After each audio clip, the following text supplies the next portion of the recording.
Je suis heureuse de vous avoir ici. Suivez mon histoire jusqu'au bout et commentez la ville d'où vous regardez. Je vous aime tellement. Tu mangeras après tout le monde. Quelque chose s'est brisé en moi. Pas de la colère, pas de cris, juste une cassure lente et nette, comme le gel qui fend le vieux bois. Je me tenais dans la cuisine de ma fille Élise, les mains encore chaudes du rôti que j'avais passé 5 heures à faire mariner et 3 autres à cuire à la perfection. Le parfum du romarin et de l'ail emplissait l'air, se mêlant au rire provenant de la salle à manger où mes petits-enfants et les amis d'Élise étaient déjà installés. J'ai regardé ma fille, son maquillage impeccable, son chemisier de marque qui valait probablement plus que mon allocation mensuelle de retraite. Le tapotement impatient de son doigt manucuré contre le plan de travail en granit. Quand était-elle devenue cette personne? Quand étais-je devenue invisible? Maman, tu m'as entendu? La voix d'Élise s'est faite plus tranchante. Tout le monde attend. Les Beaumont sont des clients importants de Christophe et nous sommes déjà en retard. Tu pourras manger quand nous aurons fini. J'ai regardé le rôti, ma spécialité qu'Élise avait spécifiquement demandée. Puis, j'ai regardé la chaise vide dans le coin de la cuisine. Pas à la table avec tout le monde, pas même en même temps que tout le monde. Sans un mot, j'ai pris le plat, encore chaud à travers mes maniques, et je me suis dirigée vers la porte d'entrée. « Maman, qu'est-ce que tu… » La voix d'Élise m'a suivie, mais passait pas. Je suis sortie dans la soirée d'automne. L'air était vif, plus froid que je ne m'y attendais. Cela m'a aidé à m'éclaircir les idées, tandis que je parcourais les 3 pâtés de maison jusqu'à ma maison, faisant attention à ne pas renverser le jus qui bouillonnait encore au fond du plat. Personne ne m'a suivi, pas même un cri depuis le perron. Juste le son lointain des enfants qui riaient, inconscients de ce qui venait de se passer. À l'intérieur de ma maison, tout sentait le savon au citron et la poussière. Mon foyer n'avait plus vraiment été le mien depuis qu'Élise m'avait convaincue d'emménager chez elle l'année dernière, après ma petite chute dans la salle de bain. « Ce sera plus simple », avait-elle dit. « Tu n'auras plus à te soucier des factures. On s'occupera de toi. » J'aurais dû me méfier. Rien n'est gratuit dans ce monde, pas même sa propre dignité. J'ai posé le rôti sur mon plan de travail et je suis restée là, simplement à respirer le silence. Pas de voix exigeant des choses. Pas de petits-enfants demandant où était la cannelle ou pourquoi les pommes de terre avaient des grumeaux. Pas d'Élise regardant sa montre chaque fois que je parlais trop longtemps. Juste moi et le tic-tac de l'horloge que je n'avais pas remonté depuis des semaines. Je me suis préparé une assiette en utilisant une de mes vieilles assiettes à fleurs bleues sur le bord, légèrement ébréchée. J'ai servi une belle tranche de rôti, versé un peu de jus de cuisson dessus, et je me suis assise à ma propre table. J'ai mangé lentement. La viande était tendre. L'assaisonnement avait parfaitement pris. C'était peut-être le meilleur que j'ai jamais fait. Personne ne l'a complimenté. Personne ne m'a interrompu. Et pour la première fois depuis des années, j'ai savouré chaque bouchée. Quand j'ai eu fini, j'ai lavé l'assiette, je l'ai séchée et je l'ai rangée. Puis, je me suis assise dans le fauteuil près de la fenêtre et j'ai regardé les érables se balancer dans le vent. Je ramassais ces feuilles chaque automne, autrefois. Maintenant, Élise disait que c'était trop dangereux. Elle disait que je pourrais tomber et me casser la hanche. Elle n'a jamais demandé si je voulais les ramasser. Elle m'a seulement dit, elle dit toujours. Mon téléphone a sonné 2 fois ce soir-là. Le nom d'Élise s'est affiché à l'écran les 2 fois. Je l'ai regardé s'éteindre sans répondre. Elle n'a pas laissé de message. Elle a juste appelé comme si le son seul pouvait me ramener à ma place dans le coin de sa cuisine. Ce ne fut pas le cas. J'ai mieux dormi que depuis des semaines. Je me suis réveillée aux premières lueurs du jour, comme toujours. Mon corps n'avait pas oublié ses rythmes, même si ma fille pensait que j'avais besoin qu'on me rappelle tout. Quand prendre mes médicaments, quand me reposer, quand il était approprié de parler à ses invités. Il n'y avait pas d'enfants à habiller, pas de trajet pour l'école, pas de petit déjeuner à préparer pour des gens qui levaient à peine les yeux de leur téléphone. Juste moi dans le silence du matin. Je me suis fait une tasse de thé et j'ai coupé une autre tranche du rôti froid, encore plus savoureux après avoir reposé toute la nuit. Je ne l'ai pas réchauffé. Je l'ai simplement mangé tel quel, tranquillement, pendant que la maison retenait son souffle autour de moi. À 8 heures, j'avais fait une liste. Vérifier les comptes bancaires, appeler l'avocat, passer en revue les documents qu'Élise avait aidé à organiser au printemps dernier. La liste n'était pas longue, mais elle était la mienne. J'ai sorti le dossier que j'avais marqué « Maison et finances » et je l'ai ouvert sur la table de la cuisine. À l'intérieur se trouvaient des reçus de travaux de rénovation que j'avais payés. Des factures de service maintenant au nom d'Élise. Des notes d'elle suggérant que nous rationalisions les choses, ce qui signifiait transférer le contrôle lentement, mais sûrement hors de mes mains. Je me suis souvenu du jour où elle m'avait convaincu de l'ajouter à l'un de mes comptes courants, juste pour les urgences. Je pensais être pratique. C'est comme ça qu'ils vous ont, n'est-ce pas? Ils ne prennent pas tout d'un coup. Ils grignotent jusqu'à ce que vous ne reconnaissiez plus ce qui vous appartenait. La chose suivante que j'ai faite a été d'ouvrir mon ordinateur portable et de me connecter à mon compte bancaire. Le site avait été mis en favori depuis longtemps, bien que je l'utilise rarement. Je laissais ça aussi à Élise trop souvent, mais pas aujourd'hui. J'ai réinitialisé le mot de passe, répondu aux questions de sécurité, heureusement celle que j'avais choisie moi-même, et voilà. Mon solde, toujours intact, toujours à moi. J'ai noté d'aller à l'agence en personne. Je voulais des yeux dans lesquels regarder, pas seulement des écrans. Je voulais des relevés imprimés et des formulaires d'autorisation examinés. Plus de comptes joints, plus d'accès pour la commodité. Juste moi, mon nom, ma signature. Ce n'était pas de la vengeance, c'était de la clarté. J'ai levé les yeux de mes notes et j'ai vu la photo sur le réfrigérateur. Une des rares que je n'avais pas rangée quand j'avais déménagé. Moi et ma fille aînée, Margot, debout dans le jardin avec Camille entre nous. Pas plus de 7 ou 8 ans à l'époque. Ses petites mains pleines de basilic qu'elle avait arrachées directement de la jardinière. Nous rions, toutes les trois. Pas en jouant un rôle, pas en posant, juste authentique. Ce rire-là, je n'avais pas ri comme ça depuis longtemps. J'ai pris le téléphone et j'ai composé le numéro de Camille de mémoire. Il a sonné 2 fois avant qu'elle ne réponde. Mamie, sa voix m'a frappée comme une lumière chaude. « Bonjour, ma chérie. » Une pause. Puis, « Tu vas bien ?» Maman a appelé. Elle n'a pas dit grand-chose, mais elle avait l'air furieuse. J'ai supposé qu'il s'était passé quelque chose. J'ai souri. Il s'est passé quelque chose. Je me suis souvenu que j'étais encore en vie. Camille est restée silencieuse un moment, puis a laissé échapper un petit rire. « Eh bien, c'est une façon de le dire. Je suis partie, ai-je dit simplement. Hier soir, j'ai pris le rôti et je suis partie. Il y a eu une autre pause, mais pas de jugement. Juste une lente expiration. « Bien, dit-elle. Tant mieux pour toi. » J'ai senti ma gorge se serrer. « Tu voudrais passer un de ces jours? Je ferai le déjeuner. Rien de compliqué. Demain? » dit-elle rapidement. « Enfin, si ça te convient. Demain serait parfait. » Après avoir raccroché, j'ai traversé la maison lentement. Je ne l'avais pas vraiment regardée depuis longtemps. Les rideaux que j'avais cousus moi-même avant la naissance d'Élise. La lampe en céramique ébréchée que je refusais de remplacer. L'étagère pleine de vieux livres de poche que personne n'empruntait jamais. Chaque chose avait sa place. Chaque chose avait du poids. J'ai épousseté. J'ai poli. J'ai ouvert les fenêtres. La maison a expiré avec moi. À midi, je suis allée dans le jardin derrière et je me suis tenue près des plates-bandes surélevées. La terre était sèche, mais pas désespérée. Le persil tenait encore. Quelques œillets d'Inde obstinés inclinaient leur tête jaune. J'ai touché le bord en bois de la plate-bande et j'ai laissé mes doigts y reposer. Élise m'avait dit de ne plus m'occuper du jardin. « C'est trop pour toi, maman. Laisse tomber. » Elle ne comprenait pas. On ne laisse pas tomber les choses qui nous rappellent qui nous sommes. On les arrose, même si nos mains tremblent, même si nos genoux protestent, même si personne d'autre ne le remarque. Le téléphone n'a pas sonné de nouveau ce jour-là, et c'était bien. Margot avait l'habitude de dire que j'étais la femme la plus forte qu'elle connaissait.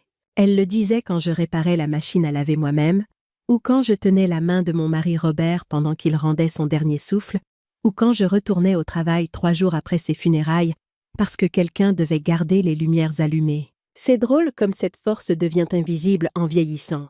On cesse d'être la femme qui portait la famille sur son dos, et on devient la femme que les gens interrompent. Celle à qui on tapote la main. Celle à qui on dit de se reposer, de s'asseoir, de ne pas gêner. Après la mort de Robert, je ne me suis pas effondrée. J'ai cuisiné, nettoyé, payé le crédit immobilier, travaillé tard le soir. Élise avait 21 ans, fraîchement diplômée et impatiente de partir. Margot, encore au lycée, est restée proche. Elle avait toujours un pied dans le monde réel, jamais trop emportée par l'ambition pour oublier qui l'avait élevée. Élise avait de l'énergie, sans aucun doute, Mais Margot avait du cœur. Je me souviens du premier mois après sa mort, comment Élise n'arrêtait pas de dire « Tu dois laisser quelqu'un t'aider ».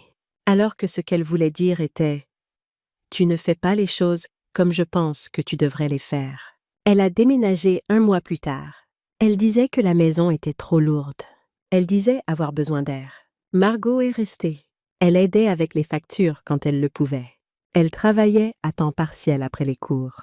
Elle me faisait rire quand les nuits devenaient trop silencieuses. Je la surprenais parfois assise sur le perron, parlant aux étoiles comme à de vieilles amies. Elle n'était jamais pressée de partir. Même quand elle s'est mariée, même quand elle a eu Camille, elle trouvait le temps. Ce genre d'amour ne crie pas. Il se présente, et quand le cancer est arrivé, elle l'a affronté de la même façon qu'elle affrontait tout. Doucement, mais les yeux ouverts. Elle m'appelait avant chaque séance de chimiothérapie, non pas parce qu'elle avait besoin de conseils, mais parce qu'elle savait que j'avais besoin d'entendre sa voix. Quand elle est morte, Élise m'a dit « Tu dois être forte maintenant pour Camille ». Mais sa voix n'avait aucune douceur. Cela ressemblait plus à une mission qu'à un réconfort. Camille n'avait que 12 ans. Elle a emménagé chez Élise parce que j'étais trop vieille pour élever une adolescente. J'ai voulu me battre, dire que je pouvais encore être une mère, même si mes genoux me faisaient mal et que mes mains tremblaient certains matins. Mais je ne l'ai pas fait. J'ai laissé faire. Et c'était peut-être la première vraie capitulation. Pas face à l'âge, mais face au doute. Les années suivantes sont passées dans un flou de compromis. J'ai vendu ma voiture. Tu n'en as plus besoin, maman. Élise a dit, on t'emmènera où tu voudras. Sauf qu'ils ne l'ont jamais fait. Pas à moins que ça ne rentre dans leur emploi du temps. J'ai arrêté d'organiser des dîners. C'est plus facile chez nous, insistait-elle. J'ai arrêté de jardiner. Ton dos ne peut plus supporter ça. J'ai arrêté de décorer pour les fêtes. Laisse-nous faire. Repose-toi. Chaque fois que j'abandonnais quelque chose, je me disais que c'était juste pratique. Mais la praticité a un tranchant acéré. On ne réalise à quel point elle coupe profondément que quand on essaye d'atteindre quelque chose et qu'on découvre que ce n'est plus à nous. Élise n'est pas cruelle. Pas de la façon dont les gens s'attendent à ce que la cruauté ressemble. Elle n'élève pas la voix. Elle ne frappe pas. Ses outils sont le silence, la suggestion, le dédain. Elle est experte pour minimiser. Si je disais que quelque chose m'avait blessée, elle clignait lentement des yeux et disait « Oh, je ne voulais pas dire ça de cette façon », comme si ma blessure était un inconvénient, comme si mes sentiments étaient une erreur de traduction. C'est ce qui a rendu la nuit dernière différente. « Tu mangeras après tout le monde », avait-elle dit. Pas avec méchanceté, mais avec efficacité, avec une froideur si bien rodée qu'elle passait pour de la logique. Je ne faisais pas partie de la fête, je faisais partie du personnel.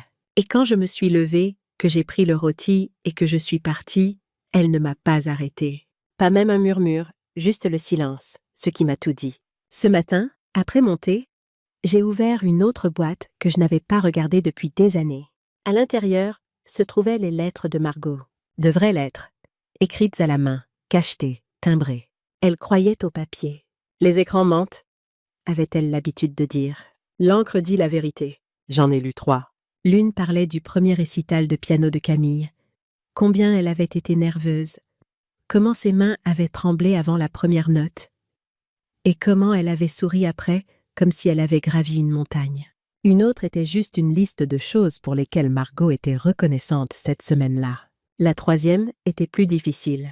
Elle avait été écrite après un examen, celui qui montrait que le cancer s'était propagé. « Je n'ai pas peur de mourir », écrivait-elle. « J'ai peur d'être oubliée. » J'ai replié la lettre et je l'ai serrée contre moi. « Je ne t'ai pas oublié, mon bébé », ai-je murmuré. « Je ne t'oublierai jamais. » J'ai passé l'après-midi à écrire une nouvelle lettre. Celle-ci pour Camille. Pas des excuses, pas une plainte. Juste une histoire, une tranche de souvenir du temps où elle était petite et où je lui apprenais à faire une pâte à tarte. Ses petites mains couvertes de farine, son visage concentré avec sérieux. Je l'ai terminé par « Tu as toujours fait attention. Je le vois maintenant. Je voulais juste que tu saches que moi aussi. » J'ai scellé l'enveloppe, écrit son nom, et je l'ai posée près de la porte. Demain, je la lui donnerai en personne. Il y a une sorte de silence qui vient non pas de la paix, mais de l'absence. C'était celui qui emplissait la maison d'Élise le matin après mon départ. Je l'ai imaginé en faisant bouillir l'eau pour le thé. Comment les enfants chuchotaient au-dessus de leurs céréales, incertains de pourquoi la chaise de mamie était vide. Comment Christophe, le mari d'Élise, la regardait, attendant une explication. Et comment elle, avec tout son talent pour l'esquive, n'avait probablement rien dit du tout. Le silence est plus facile que d'admettre que ta mère est partie avec le plat principal sous le bras. Je me suis assise sur mon perron avec mon thé, enveloppée dans un vieux cardigan que Margot m'avait offert le Noël avant la naissance de Camille. Les coudes étaient usés, une poche se décousait, mais il sentait encore faiblement sa lotion vanillée préférée. J'ai regardé un écureuil traverser la clôture en courant, puis se figer à mi-chemin, sentant que je l'observais. J'ai souri. J'aimais la compagnie. Vers 10 heures, j'ai entendu la voix de Camille avant de la voir. « Mamie !» Je me suis levée trop vite et j'ai senti le pincement familier dans mon genou droit. « Par ici, ma chérie. » Elle est arrivée par le côté de la maison, tenant un sac en papier brun, les cheveux attachés, les joues roses. « J'ai apporté des viennoiseries ?» dit-elle. « De la petite pâtisserie près de la librairie, celle que tu adorais. » J'ai presque ri. « Adorais. J'adore toujours. » Entre. Nous nous sommes assises à la table de la cuisine avec des croissants aux amandes entre nous, encore tièdes. Camille a versé le thé comme elle m'avait vu le faire une centaine de fois. Elle l'avait probablement fait. Elle n'a pas posé de questions tout de suite, et je ne me suis pas précipitée pour expliquer. Nous avons juste mangé lentement, comme si nous avions le temps. « J'ai vu le visage de maman hier soir, » dit-elle finalement. Quand elle est revenue à table, elle avait l'air creuse, comme si elle ne s'attendait pas à ce que tu partes vraiment. J'ai bu une gorgée de thé. Moi non plus, jusqu'à ce que je le fasse. Je suis contente que tu l'aies fait. Elle a baissé les yeux vers ses mains. Je voulais dire quelque chose, mais je n'avais pas l'impression que c'était ma place. Ce n'était pas le cas, ai-je dit. Et pourtant te voilà. Elle a souri, mais le sourire n'atteignait pas tout à fait ses yeux. Elle n'est pas une mauvaise personne, tu sais. Je sais. Mais elle te traite comme une faveur qu'elle fait à l'univers. Comme si elle s'attendait à des applaudissements pour te laisser exister dans sa maison. Je n'ai rien dit. Je sais que ça semble dur, a-t-elle ajouté. Non, ai-je dit, ça semble juste. Nous sommes restées assises dans cet accord silencieux un moment. Puis elle a sorti quelque chose de son sac, un jeu de clés de maison. J'ai fait des doubles, dit-elle. Pour les urgences, bien sûr, mais aussi pour que je puisse passer quand je veux. Tu sais, si tu veux. J'ai pris les clés. Je les ai soupesées dans ma paume. 3 clés, une avec un protège-clés rose en caoutchouc. « Est-ce que j'ai mon mot à dire sur le porte-clés ?» ai-je taquiné.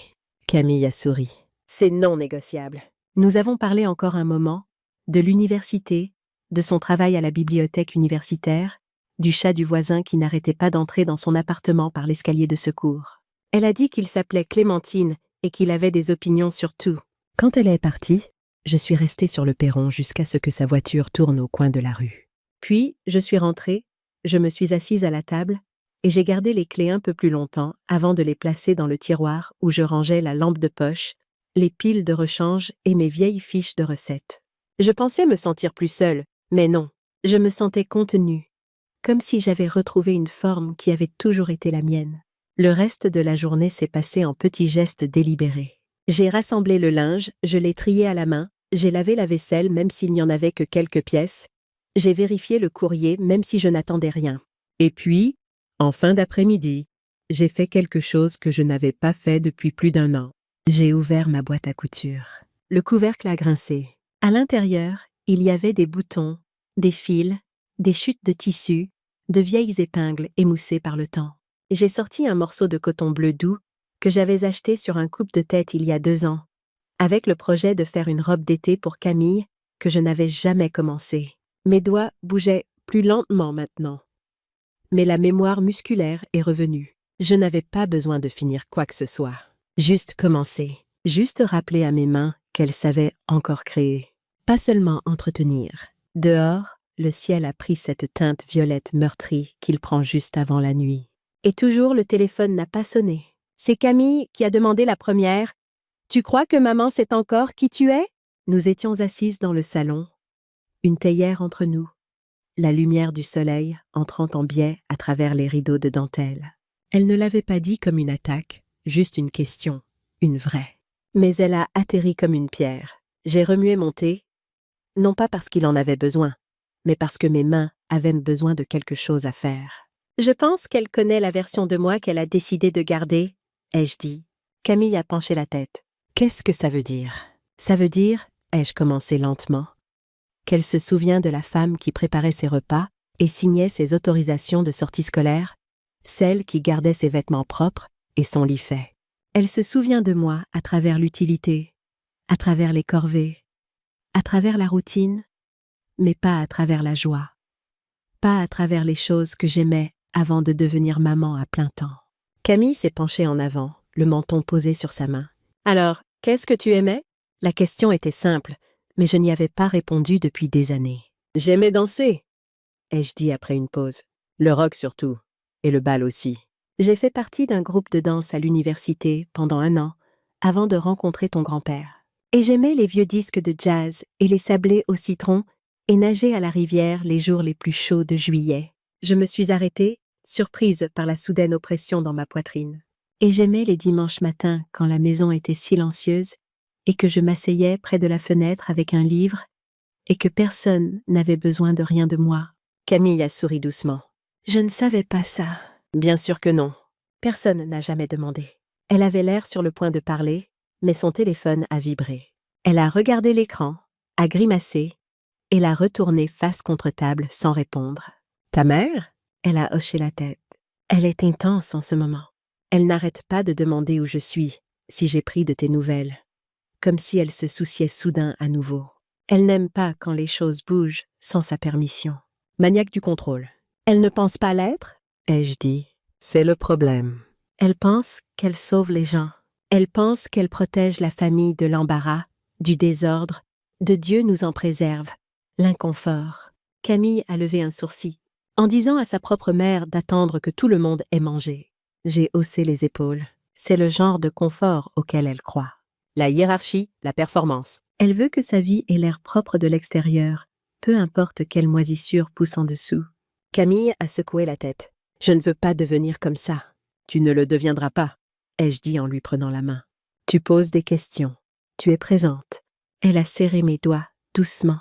Cet après-midi-là, nous sommes allés nous promener, juste dans le quartier. L'air sentait les feuilles humides et la fumée de cheminée.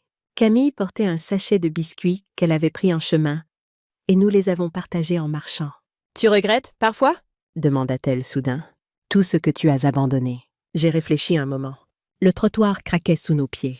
Un corbeau appelait depuis un fil électrique. Je regrette d'avoir pensé que ce serait remboursé. Camille n'a pas répondu tout de suite. Puis elle a dit « C'est juste. » Quand elle m'a déposée plus tard, elle m'a serré plus fort que d'habitude. J'ai regardé sa voiture disparaître au bout de la rue, puis je suis rentrée et j'ai verrouillé la porte, non par peur, mais par choix. J'aimais savoir qui j'autorisais à entrer. Ce soir-là, je me suis assise près de la radio et j'ai trouvé une station qui passait encore du jazz, du Coltrane en particulier. J'ai fermé les yeux et je me suis souvenue de l'odeur des parquets cirés, du poids de la main de quelqu'un sur ma taille, du frisson de tourner en rythme avec une musique plus grande que nous deux. Je n'ai pas dansé.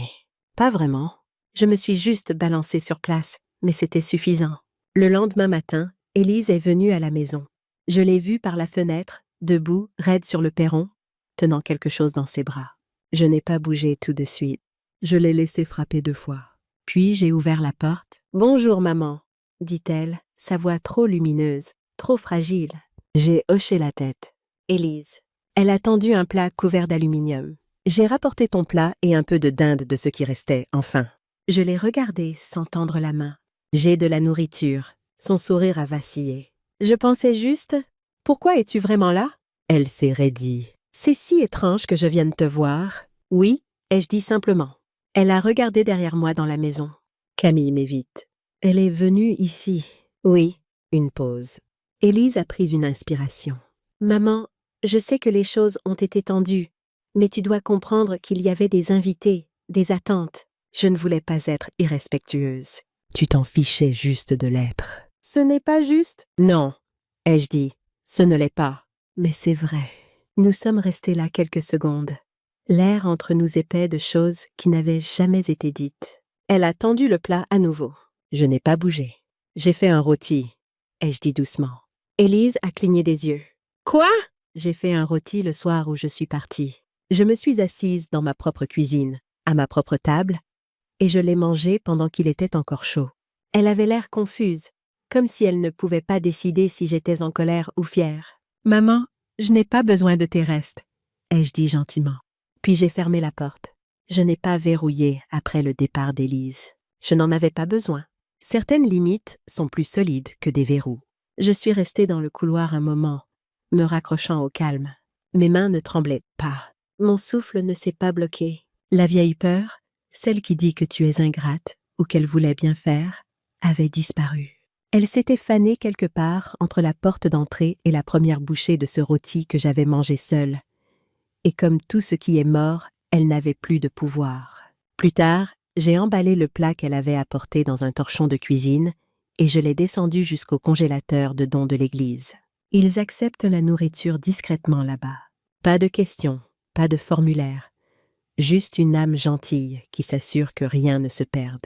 J'ai placé la dinde à l'intérieur, laissé le plat, et je suis rentrée sans me retourner.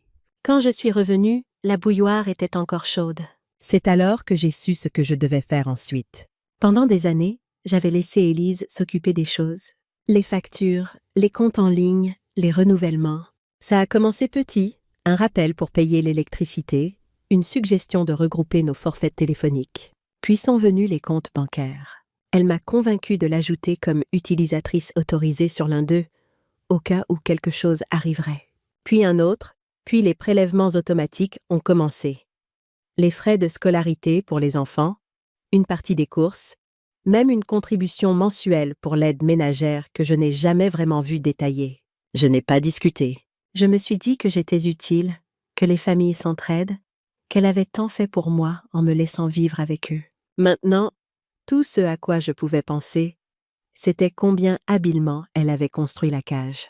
Pas par cruauté, non, juste par sentiment d'avoir tous les droits, tranquille, subtil et constant.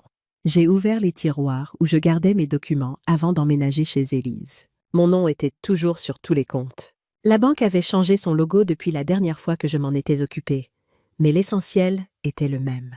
J'ai appelé l'agence directement. « Oui, Madame Fontaine ?» dit le jeune homme après avoir confirmé mon identité. « Vous êtes toujours la titulaire principale du compte épargne et du compte joint. Comment puis-je vous aider? J'aimerais faire quelques changements, » ai-je dit, mais je préférerais les faire en personne. « Bien sûr. Avez-vous besoin d'aménagement? Nous avons des services d'assistance si... » « Je peux marcher, ai-je dit. Merci. » Il a hésité. « Nous sommes ouverts jusqu'à 17 heures. Je serai là dans 1 heure. » J'ai raccroché et j'ai enfilé un pantalon et un pull bleu marine. Quelque chose de solide, quelque chose à moi. J'ai épinglé ma barrette en argent. Celle que Margot disait toujours me donnait un air décidé et posé.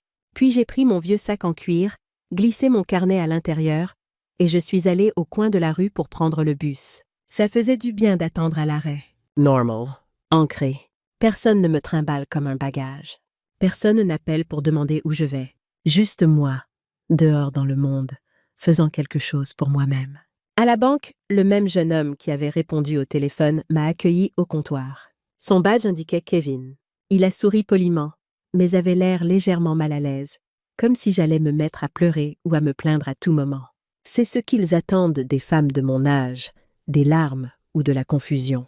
Je ne lui ai donné ni l'un ni l'autre. Je voudrais retirer un utilisateur autorisé de 2 comptes, ai-je dit en posant ma carte d'identité à plat sur le comptoir. Il a cligné des yeux. Oui, bien sûr. Si vous voulez bien passer dans un de nos bureaux, je vais chercher les formulaires. 10 minutes plus tard, j'étais assise à un bureau poli, signant des papiers d'une main stable. Souhaitez-vous également révoquer les autorisations d'accès en ligne? A-t-il demandé. Oui, et les virements automatiques. Tos! A-t-il marqué une pause, les yeux fixés sur l'écran. Il y a un virement récurrent de 450 € chaque mois vers un compte pour les frais de sport. Je sais, ai-je dit. Annulez-le. Une autre pause. Il y a aussi des plus petits, des abonnements, des services à domicile, quelques trajets en VTC. Vous reconnaissez cela? Non. Annulez tout. Il a hoché la tête et s'est mis à taper. Vous recevrez des emails de confirmation plus tard dans la journée. Je lui ai donné une nouvelle adresse email que j'avais créée ce matin-là. Envoyez-les ici. Ses doigts ont encore hésité. Madame Fontaine, si je puis me permettre, c'est un changement important. Souhaitez-vous que nous signalions le compte au cas où quelqu'un essaierait de rétablir l'accès sans votre consentement? Je l'ai regardé droit dans les yeux. Oui, signalez-le. Quand j'ai eu fini, il m'a accompagné jusqu'à la porte. Y a-t-il autre chose que je puisse faire pour vous aujourd'hui? J'ai souri.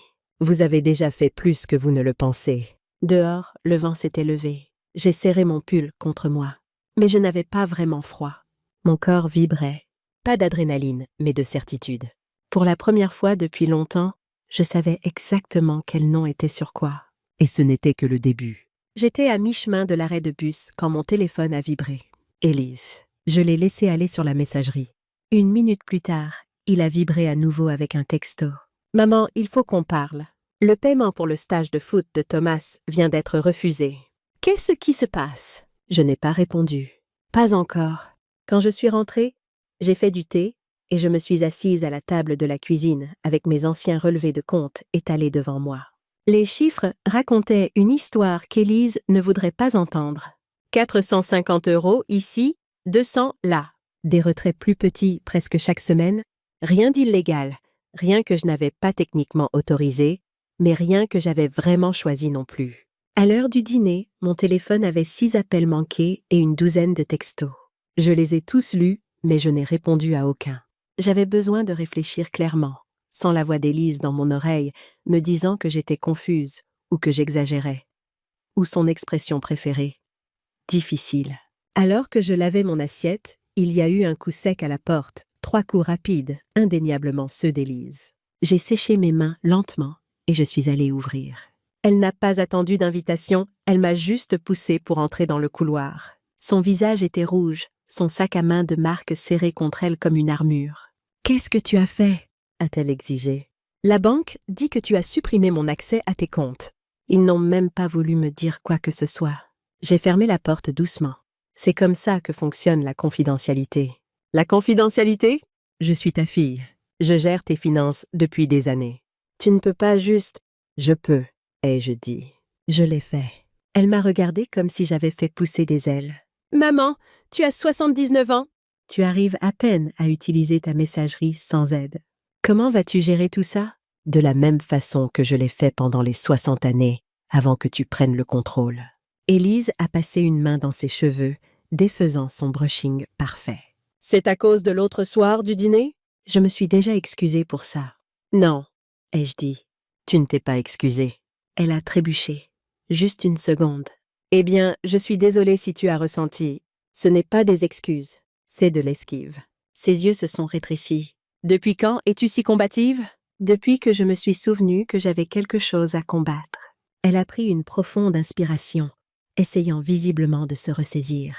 Quand elle a parlé à nouveau, sa voix était plus douce, plus calculée. « Maman, je suis inquiète pour toi. Vivre seule, gérer tout par toi-même. C'est beaucoup. Tu n'es plus aussi jeune qu'avant. Aucun de nous ne l'est. Mais il y a des considérations pratiques. Et si tu tombais encore? Et si c'était une urgence? Alors j'appellerais le 15 comme n'importe qui d'autre. C'est ridicule. » Son sang-froid a craqué. Tu agis comme si je t'avais exploité alors que tout ce que j'ai fait, c'est t'aider. Qui t'a emmené à tes rendez-vous chez le médecin? Qui s'est assuré que tes ordonnances étaient renouvelées? Qui t'a invité dans notre maison? Et qui m'a fait manger dans la cuisine pendant que tout le monde était à table? Elle a tressailli. C'était une fois, une erreur. Non, ai-je dit doucement. C'était la seule fois où j'ai vu clairement. Le téléphone d'Élise a vibré. Elle l'a regardé, puis m'a regardé. Christophe attend dans la voiture. Cette conversation n'est pas terminée. Pour moi, elle l'est. Elle s'est dirigée vers la porte, puis s'est retournée. L'argent que j'ai pris, ce n'était pas pour moi. C'était pour tes petits-enfants, pour leurs activités, leurs études, des choses que tu as toujours dit vouloir aider. C'est vrai, c'est le cas. Mais je veux choisir comment et quand. Pas que ce soit décidé pour moi. Très bien, dit-elle, la voix tendue. Je dirai à Thomas qu'il ne peut pas aller au stage de foot cet été. Je lui expliquerai que mamie a décidé que son indépendance était plus importante que ses opportunités. L'ancienne moi se serait effondrée à ça. J'aurais couru pour arranger les choses, pour aplanir, pour m'assurer que personne n'était déçu, surtout pas à mes dépens. Mais cette Hélène-là avait disparu. Tu es directrice marketing, Élise. Ton mari est agent immobilier. Vous vivez dans une maison de 5 chambres avec piscine. Si Thomas rate le stage de foot, ce ne sera pas à cause de mon compte en banque. Elle est partie sans un mot de plus, la porte se refermant derrière elle avec un clic décisif. Je me suis assise dans mon fauteuil près de la fenêtre pendant longtemps après, regardant le soir s'installer sur le quartier. Mes mains tremblaient légèrement, non pas de peur, mais de l'effort pur de tenir bon. Mon téléphone a vibré à nouveau. Un texto de Camille. Tu vas bien, mamie? Maman vient de m'appeler en fulminant à propos de la banque. J'ai tapé en réponse « Je vais bien ». Mieux que bien. Je mange de la soupe ce soir. Je t'aime. Elle a répondu avec un emoji cœur. Simple. Le bureau de l'avocat sentait le cirage au citron et le vieux papier. J'y étais allée une fois auparavant, il y a des années, quand Robert et moi avions rédigé nos testaments après sa première alerte cardiaque. Le bâtiment était le même, des couloirs étroits, des moulures éraflées. Mais la réceptionniste était nouvelle, et les chaises dans la salle d'attente étaient maintenant en simili-cuir au lieu de velours. Le genre de changement dont personne ne parle, mais qu'on ressent quand même. Madame Fontaine, la réceptionniste a souri. Vous êtes là pour voir Maître Durand. Il vous attend. Elle m'a conduite le long d'un court couloir, jusqu'à un petit bureau avec de hautes fenêtres. L'homme derrière le bureau s'est levé quand je suis entrée, plus gris que dans mon souvenir, mais sa poignée de main était toujours ferme. « Hélène », dit-il en me montrant la chaise en face de lui. « Ça fait un moment. Oui, trop longtemps. » Il s'est assis et a croisé les mains. « Qu'est-ce qui vous amène ?» Je n'ai pas hésité. Je voudrais réviser mon testament et créer un trust pour ma petite fille. Il a cligné des yeux une fois. D'accord. Il n'y avait pas de jugement dans sa voix, juste un professionnalisme calme, exactement ce dont j'avais besoin. Vous vous souvenez de Margot? Bien sûr. Elle n'est plus là maintenant. Partie depuis un moment. Je suis désolée. J'ai hoché la tête une fois. Elle a laissé une fille, Camille. Je veux m'assurer que tout ce que j'ai ira à elle, pas à mon autre fille. Il n'a pas bronché. On peut faire ça. Je veux aussi protéger ses biens de mon vivant, ai-je ajouté. Camille est jeune, mais je lui fais plus confiance qu'à n'importe qui d'autre. Je ne veux pas qu'Élise ou qui que ce soit d'autre ait accès à quoi que ce soit à mon nom. Marc a ouvert un bloc-notes et a commencé à prendre des notes. On peut créer un trust. Vous garderez le contrôle en tant que gérante, mais vous désignerez Camille comme bénéficiaire. De cette façon, quand le moment viendra, elle héritera sans passer par une succession. Bien. Je recommanderais aussi de révoquer toute procuration financière qui nomme actuellement Élise. Déjà fait, ai-je dit. La banque a été notifiée. Son accès est supprimé. Il a levé les yeux, les lèvres se plissant en quelque chose entre un sourire et un hochement de tête approbateur. Je veux que le trust inclue la maison, ai-je continué. Tous les comptes que je détiens encore, tous les investissements, tout. C'est faisable. On rédigera un inventaire des biens et on transférera la propriété à l'entité du trust. Vous vivrez toujours dans la maison, vous utiliserez les fonds, mais légalement, c'est le trust qui les possède. Parfait. Il m'a regardé un moment, le stylo en suspens au-dessus du papier. Puis-je vous demander ce qui a motivé ce changement, Hélène? J'ai pris une inspiration. Elle m'a dit de manger après tout le monde. Son front s'est plissé, puis s'est détendu. Il n'avait pas besoin des détails.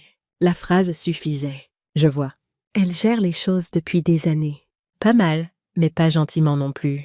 J'ai laissé faire. Je pensais que j'étais utile. Mais dernièrement, j'ai commencé à me souvenir que je suis encore une personne. Pas un devoir. Pas un portefeuille avec un cardigan. Il a pris encore quelques notes. Il y a autre chose que vous devriez savoir, dit-il, sa voix prudemment neutre. Élise m'a contacté le mois dernier au sujet de la préparation de documents de tutelle pour vous. La pièce a semblé basculer légèrement. Tutelle. Oui. Elle a exprimé des inquiétudes concernant votre capacité de décision. Elle a mentionné une chute, une confusion avec les médicaments. J'ai glissé dans la salle de bain l'année dernière. J'allais bien. Et je n'ai jamais confondu mes médicaments. Il a levé la main. Je vous dis juste ce qu'elle a dit. Je l'ai informée que la tutelle est un processus juridique complexe nécessitant des évaluations médicales et l'approbation du tribunal. Ce n'est pas quelque chose que j'entreprendrais sans preuve claire d'incapacité. Ma gorge était sèche. Avait-elle ces preuves? Non. Elle avait des inquiétudes, ce qui est différent. Mais maintenant que vous êtes ici, prenant des décisions claires et rationnelles concernant vos biens, je suis encore plus convaincue qu'une tutelle serait inappropriée. Je me suis adossée à ma chaise, essayant de digérer cette nouvelle information. Élise n'avait pas seulement contrôlé mon argent. Elle s'était préparée à me contrôler entièrement. « Que dois-je faire ?» ai-je demandé finalement. « Pour me protéger. D'abord, ce trust que nous mettons en place. Deuxièmement, de nouvelles directives anticipées et un mandataire de santé.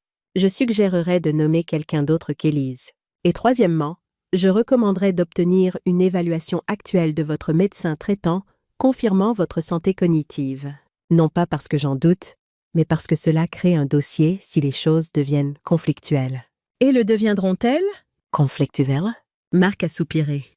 Quand l'argent et le contrôle sont impliqués, les dynamiques familiales peuvent se compliquer. Je ne dis pas qu'Élise contesterait cela légalement, mais il vaut mieux être préparé. J'ai hoché la tête, sentant un nouveau poids se poser sur mes épaules. Ce n'était plus seulement une question de compte bancaire. C'était une question de mon autonomie, de ma personne. Je ne veux pas que ce soit une punition. Ai-je dit, je veux juste être claire sur ma position. Je veux que Camille ait ce que j'ai construit, pas ce que quelqu'un d'autre a siphonné. Elle l'aura. Le rendez-vous a pris encore 1 heure. Quand nous avons fini de revoir les formulaires et de définir les contingences, je me sentais plus stable que depuis des mois. Alors que Marc glissait les documents préliminaires dans un dossier, il m'a regardé avec un respect tranquille. « La plupart des gens attendent trop longtemps, » dit-il, jusqu'à ce qu'ils aient déjà été vidés. J'ai attendu assez longtemps. Il s'est levé pour me raccompagner.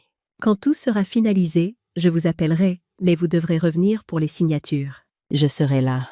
Dehors, le ciel était devenu gris ardoise et l'air sentait la pluie. Je n'ai pas pressé le pas.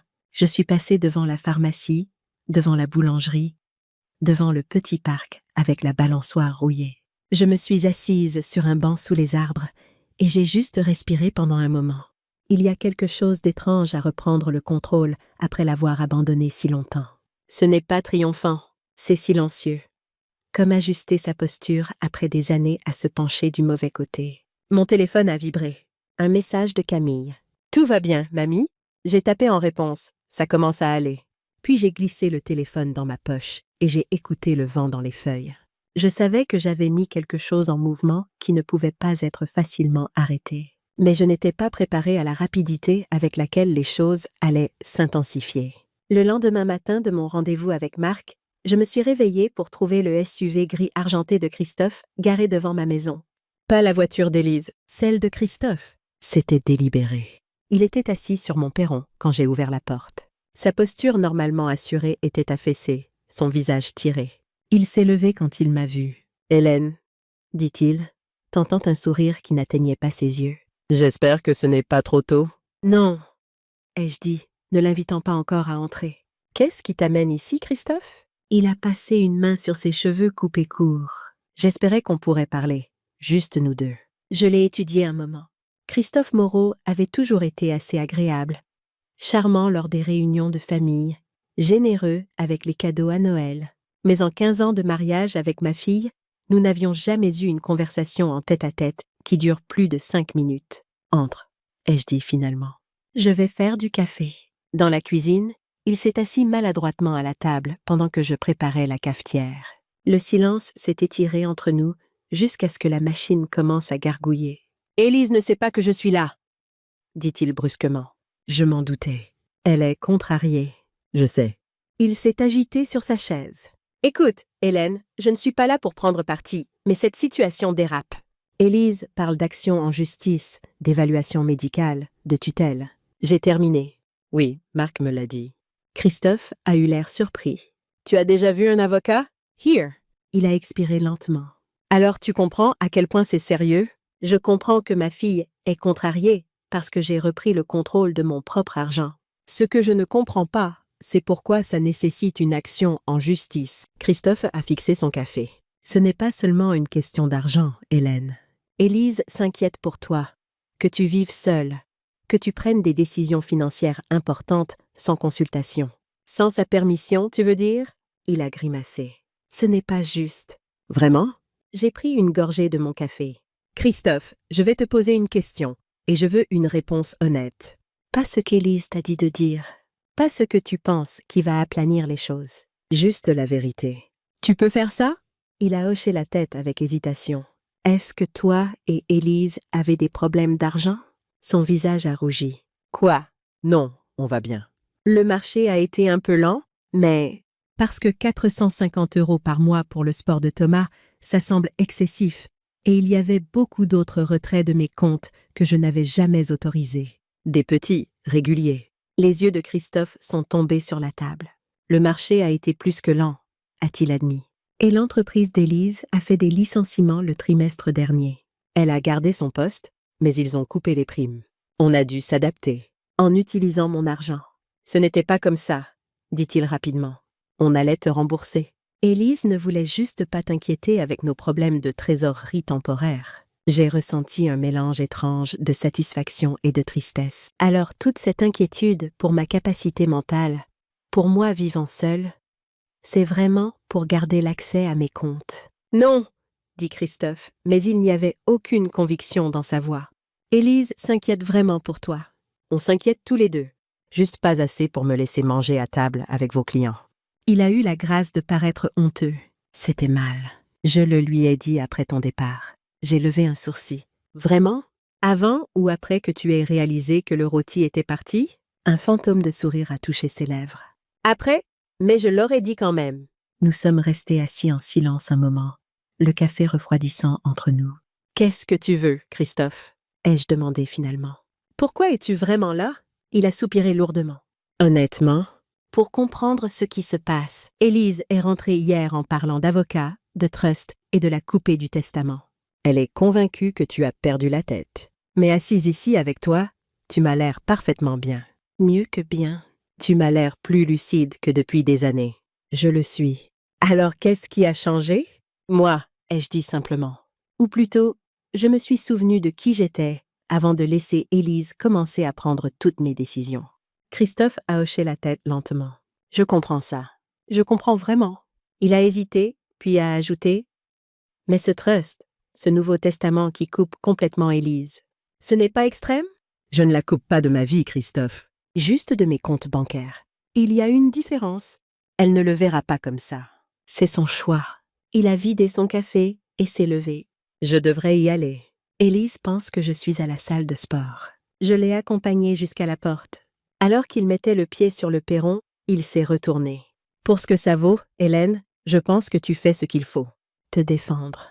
Je voudrais juste que ça ne doive pas être si conflictuel. Moi aussi, ai-je dit. Mais je n'ai pas créé cette situation. Après son départ, je me suis rassise à la table de la cuisine, réfléchissant à ce qu'il avait dit. Des problèmes financiers. Cela expliquait certaines choses, mais pas tout. Pas l'érosion lente de mon indépendance au fil des années. Pas les remarques méprisantes subtiles. Pas le « tu mangeras après tout le monde ». Mon téléphone a vibré avec un texto. Pas d'Élise cette fois, mais de Thomas, son fils de 16 ans. « Mamie, je peux passer après les cours ?» Juste pour parler. J'ai souri à l'écran. « Bien sûr, mon chéri. J'aurai des biscuits. » Peut-être que tout n'était pas cassé après tout. Thomas est arrivé à 15h30, encore dans ses vêtements d'école, son sac à dos sur une épaule. Il avait grandi depuis la dernière fois que je l'avais vraiment regardé, approchant la taille de son père avec la même mâchoire forte, mais les yeux doux de Margot. C'était étrange comme la génétique battait les cartes, distribuant des traits des deux côtés de la famille. « Salut, mamie !» dit-il en me faisant un rapide câlin avant de se laisser tomber sur le canapé. « Merci de me recevoir. Tu n'as jamais besoin de permission, » lui ai-je dit en posant une assiette de biscuits sur la table basse. « C'est toujours la maison de ta mamie. » Il a attrapé un biscuit et a mordu dedans. « Ils sont vrais ?» dit-il, l'air surpris. « Genre, tu les as faits toi-même ?» Par opposition à quoi? Maman achète toujours ceux de la pâtisserie et les met sur une assiette comme si elle les avait faits. J'ai ri. « Eh bien, ne lui dis pas que je te l'ai dit. » Il a souri. Puis son visage est devenu sérieux. « Alors, qu'est-ce qui se passe entre toi et maman? » Elle est dingue ces derniers temps. Tous ces appels chuchotés avec papa, des discussions sur des avocats et des médecins et tout ça. J'ai soupiré. C'est compliqué, Thomas. J'ai 16 ans, pas 6. Je peux gérer le compliqué. Je l'ai étudié un moment, puis j'ai hoché la tête. Ta mère et moi ne sommes pas d'accord sur le fait que je puisse gérer mes propres affaires, mon argent, ma maison, mes décisions. À cause de ta chute l'année dernière? En partie, mais c'est plus que ça. C'est une question de contrôle. Qui ne l'a pas? Il a réfléchi à ça, prenant un autre biscuit. C'est pour ça que tu as pris le rôti et que tu es parti. Maman ne voulait pas vraiment en parler. Elle a juste dit que tu ne te sentais pas bien. Je me sentais parfaitement bien. Juste pas particulièrement bienvenue. Thomas a baissé les yeux vers ses mains. Elle t'a dit de manger dans la cuisine, n'est-ce pas? Pendant que les Beaumont étaient là. Tu savais? Il a hoché la tête. Je l'ai entendu te le dire. Je voulais dire quelque chose, mais... Il s'est interrompu, gêné. Ce n'était pas ta place, ai-je dit gentiment. C'était entre ta mère et moi. Quand même, c'était nul. Nous sommes restés assis en silence confortable 1 minute. Puis Thomas a demandé « Tu changes vraiment ton testament? Tu donnes tout à Camille? » Les nouvelles allaient vite. Je fais quelques changements, oui. Parce que tu es en colère contre maman. Non, ai-je dit. Parce que je veux faire mes propres choix sur mes propres affaires et en ce moment, je fais confiance à Camille pour respecter ses choix. Il a hoché la tête lentement. Ça a du sens. Puis, avec la franchise de la jeunesse, je ne suis pas en colère, même si ça veut dire que je n'aurai rien. Je voulais juste que tu saches. Mon cœur s'est gonflé. Thomas Moreau, tu es un jeune homme remarquable. Il a rougi. Non, je suis juste... Une vague soudaine de vertige m'a envahi, lui coupant la parole. La pièce a basculé et je me suis agrippée au bras de mon fauteuil. Mais... La voix de Thomas semblait lointaine. Ça va? J'ai essayé de hocher la tête, mais le mouvement a empiré le vertige. Juste un peu étourdi, ai-je réussi à dire. Ça va passer. Mais ça n'a pas passé. Les bords de ma vision ont commencé à s'assombrir, et je me suis sentie glisser sur le côté. Mamie! Thomas était à mes côtés en un instant. Ses bras jeunes et forts m'empêchaient de tomber au sol. Qu'est-ce qui se passe? Je dois appeler le 15? Non, ai-je dit, le mot sortant plus faible que je ne l'avais voulu. Aide-moi juste à m'allonger. La tension artérielle qui chute parfois. Il m'a guidée vers le canapé, soulevant mes jambes sur les coussins. J'appelle quelqu'un, dit-il fermement. Maman ou papa ou... Pas ta mère, ai-je dit en fermant les yeux contre la pièce qui tournait. S'il te plaît. Je l'ai entendu au téléphone, sa voix stable malgré l'inquiétude. Camille, c'est Thomas. Je suis chez mamie et quelque chose ne va pas. Elle a failli s'évanouir. Non, elle ne veut pas que j'appelle maman. D'accord, 15 minutes. Je reste avec elle. Il s'est agenouillé à côté du canapé, prenant ma main. Camille arrive. Repose-toi juste. D'accord. Je peux t'apporter de l'eau ou quelque chose? J'ai hoché la tête prudemment. De l'eau, ce serait bien. Et mes médicaments. Le flacon bleu dans l'armoire de la salle de bain. Pendant qu'il était parti, j'ai essayé de m'évaluer honnêtement. Le vertige reculait. Mais il avait été sévère. Pire que l'hypotension orthostatique habituelle que j'éprouvais parfois en me levant trop vite. C'était différent, inquiétant. Thomas est revenu avec l'eau et mes médicaments. Je les ai pris avec gratitude, la routine familière apportant un certain réconfort. « Tu as mangé aujourd'hui » a-t-il demandé, me surprenant par son côté pratique. J'ai essayé de me souvenir. Du thé. Un morceau de pain grillé. Mamie, il est presque 16 heures. C'est pas assez. Il est allé à la cuisine et est revenu avec une pomme et du fromage sur une assiette. Mange ça doucement. J'ai fait ce qu'on m'a dit, souriant malgré moi d'être maternée par mon petit-fils. Quand Camille est arrivée, essoufflée et inquiète, le pire était passé. Mais l'incident m'avait secouée, pas seulement physiquement, mais dans ma nouvelle confiance. Mon corps m'avait trahi au pire moment, fournissant des munitions pour l'argument d'Élise, selon lequel je ne pouvais pas me débrouiller seule. « Qu'est-ce qui s'est passé ?» a demandé Camille en s'asseyant à côté de moi et en vérifiant mon pouls avec des doigts exercés. Elle avait travaillé comme aide-soignante pendant ses études. Juste un malaise, ai-je dit. La tension artérielle, probablement. « C'était quand la dernière fois que tu as vu ton médecin ?» a-t-elle demandé. Il y a quelques mois, avant que j'emménage chez ta mère. Elle a froncé les sourcils. On devrait prendre rendez-vous, te faire examiner. Élise va utiliser ça, ai-je dit doucement. Elle va dire que ça prouve que je ne peux pas vivre seule. L'expression de Camille s'est durcie. Un malaise ne veut pas dire que tu as besoin d'un tuteur, mamie. Ça veut dire que tu as besoin d'une banane et peut-être d'un ajustement de médicaments. Thomas, qui avait plané anxieusement, a pris la parole. Je ne dirai rien à maman si c'est ce qui t'inquiète. Je l'ai regardée, surprise. Je ne te demanderai pas de garder des secrets pour ta mère, Thomas. C'est pas un secret, dit-il. C'est juste privé. Ta santé, c'est tes affaires. Camille a hoché la tête approbativement vers son cousin. Exactement. Mais mamie, il faut quand même s'assurer que tu vas bien médicalement. Je veux dire, J'ai soupiré. je sais. J'appellerai le docteur Martin demain. Je t'emmènerai, a proposé Camille. Pas de discussion. Pendant qu'il s'affairait autour de moi, s'assurant que je mangeais plus, vérifiant mon pilulier pour s'assurer que je n'avais pas manqué de dose, j'ai ressenti un mélange complexe d'émotions. De la gratitude pour leurs soins, de la frustration face aux limites de mon corps, et sous tout ça, une peur lancinante. Et si Élise avait raison? Pas sur le contrôle, pas sur l'argent, mais sur le fait que je vive seule. Et si aujourd'hui n'était pas juste un incident isolé, mais un avertissement? Camille a semblé lire mes pensées. Arrête, dit-elle en s'asseyant à côté de moi. Quoi que tu penses, arrête. Un mauvais jour n'efface pas une vie d'indépendance. Mais si ça arrive encore quand je suis seule? Alors, on trouvera une solution, dit-elle fermement. Il y a des solutions entre complètement toute seule et abandonner tout contrôle à maman. On doit juste trouver la bonne pour toi. Thomas a hoché la tête, comme ces trucs d'alerte médicale. Help! I've fallen and I can't get up! A-t-il cité d'une voix exagérée de vieille dame, puis il a eu l'air mortifié. Pardon, c'était... Mais je riais, la tension brisée. C'est bon, et tu as raison. Il y a des options.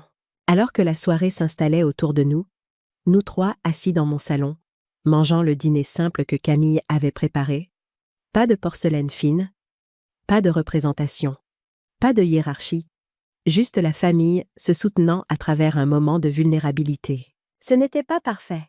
Mon corps se sentait encore fragile, et les questions sur mon avenir restaient sans réponse. Mais pour l'instant, c'était suffisant de savoir que je ne les affrontais pas seule. Vous deux devriez rentrer, ai-je dit finalement. Je me sens beaucoup mieux, et il se fait tard. Je reste, dit Camille d'un ton qui n'admettait pas de discussion. Juste pour cette nuit. Thomas s'est levé à contre-cœur. Je devrais y aller. Maman va se demander où je suis. J'ai serré sa main. Merci d'avoir été là aujourd'hui, de m'avoir aidé. Il a haussé les épaules, gêné par les éloges. C'est ce que fait la famille, non? En le regardant partir, j'ai pensé à ces mots. C'est ce que fait la famille. Pas contrôler, pas diminuer, soutenir, respecter, être présent quand on a besoin.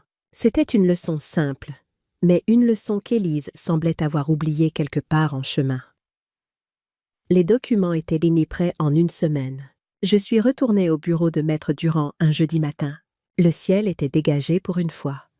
La lumière du soleil formant des flaques dorées sur les trottoirs, mais le vent avait encore de la morsure. Je portais mon manteau en laine, celui que Margot m'avait acheté l'année où elle avait eu sa promotion. Elle disait qu'il me donnait l'air de quelqu'un qui ne demande pas la permission.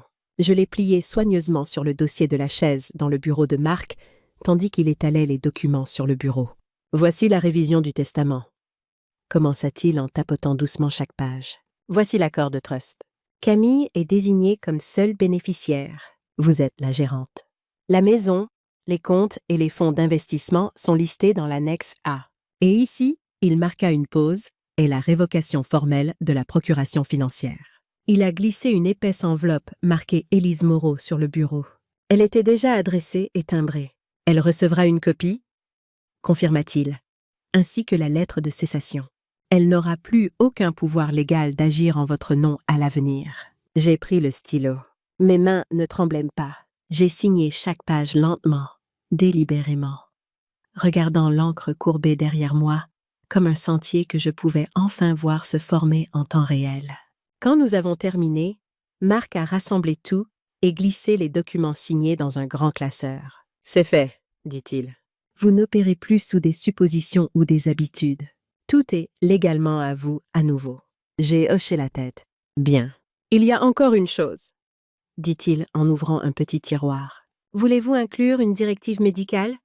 Quelqu'un pour parler en votre nom, si vous ne le pouvez pas? » Je n'ai pas hésité. « Camille. » « Elle a moins de 30 ans, » m'a-t-il averti gentiment. « C'est légal, mais émotionnellement, elle est la seule qui demande encore ce que je veux. » Il a hoché la tête et a glissé le formulaire sur la table.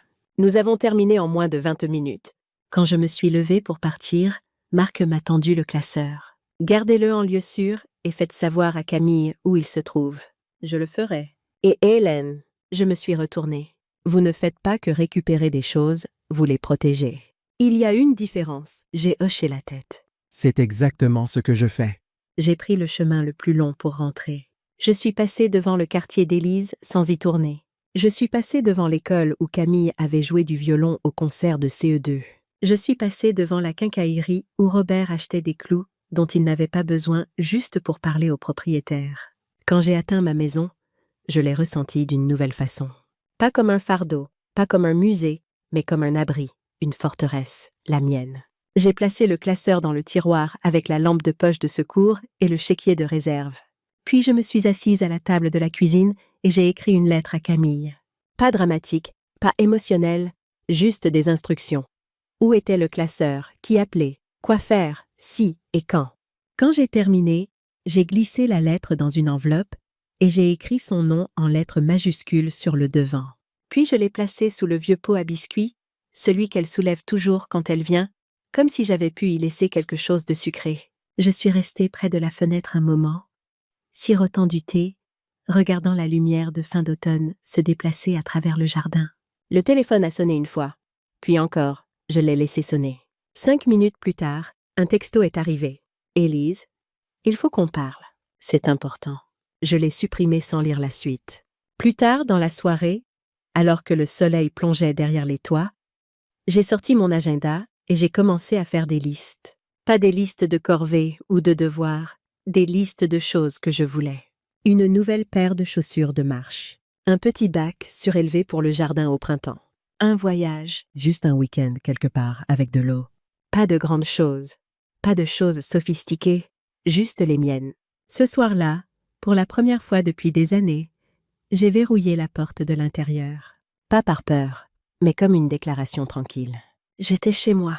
Le lendemain matin, j'ai trouvé une enveloppe inattendue dans ma boîte aux lettres, couleur crème, adressée en grandes lettres cursives arrondies, que je n'ai pas immédiatement reconnue. J'ai failli la jeter avec les prospectus et les coupons de réduction. Seule l'adresse de retour m'a arrêtée. Éléonore Bertrand. Je n'avais pas entendu ce nom depuis plus de 30 ans. Nous avions habité à 2 maisons l'une de l'autre quand les filles étaient petites. Elle avait des jumeaux, tous deux bruyants et rapides, qui traînaient toujours de la boue dans sa cuisine. Nous avions l'habitude de nous asseoir sur les marches de son jardin en buvant du café, pendant que les enfants transformaient l'arrière-cour en zone de guerre. Elle fumait des mentholés et portait ses cheveux en tresse qui pendaient dans son dos comme une corde.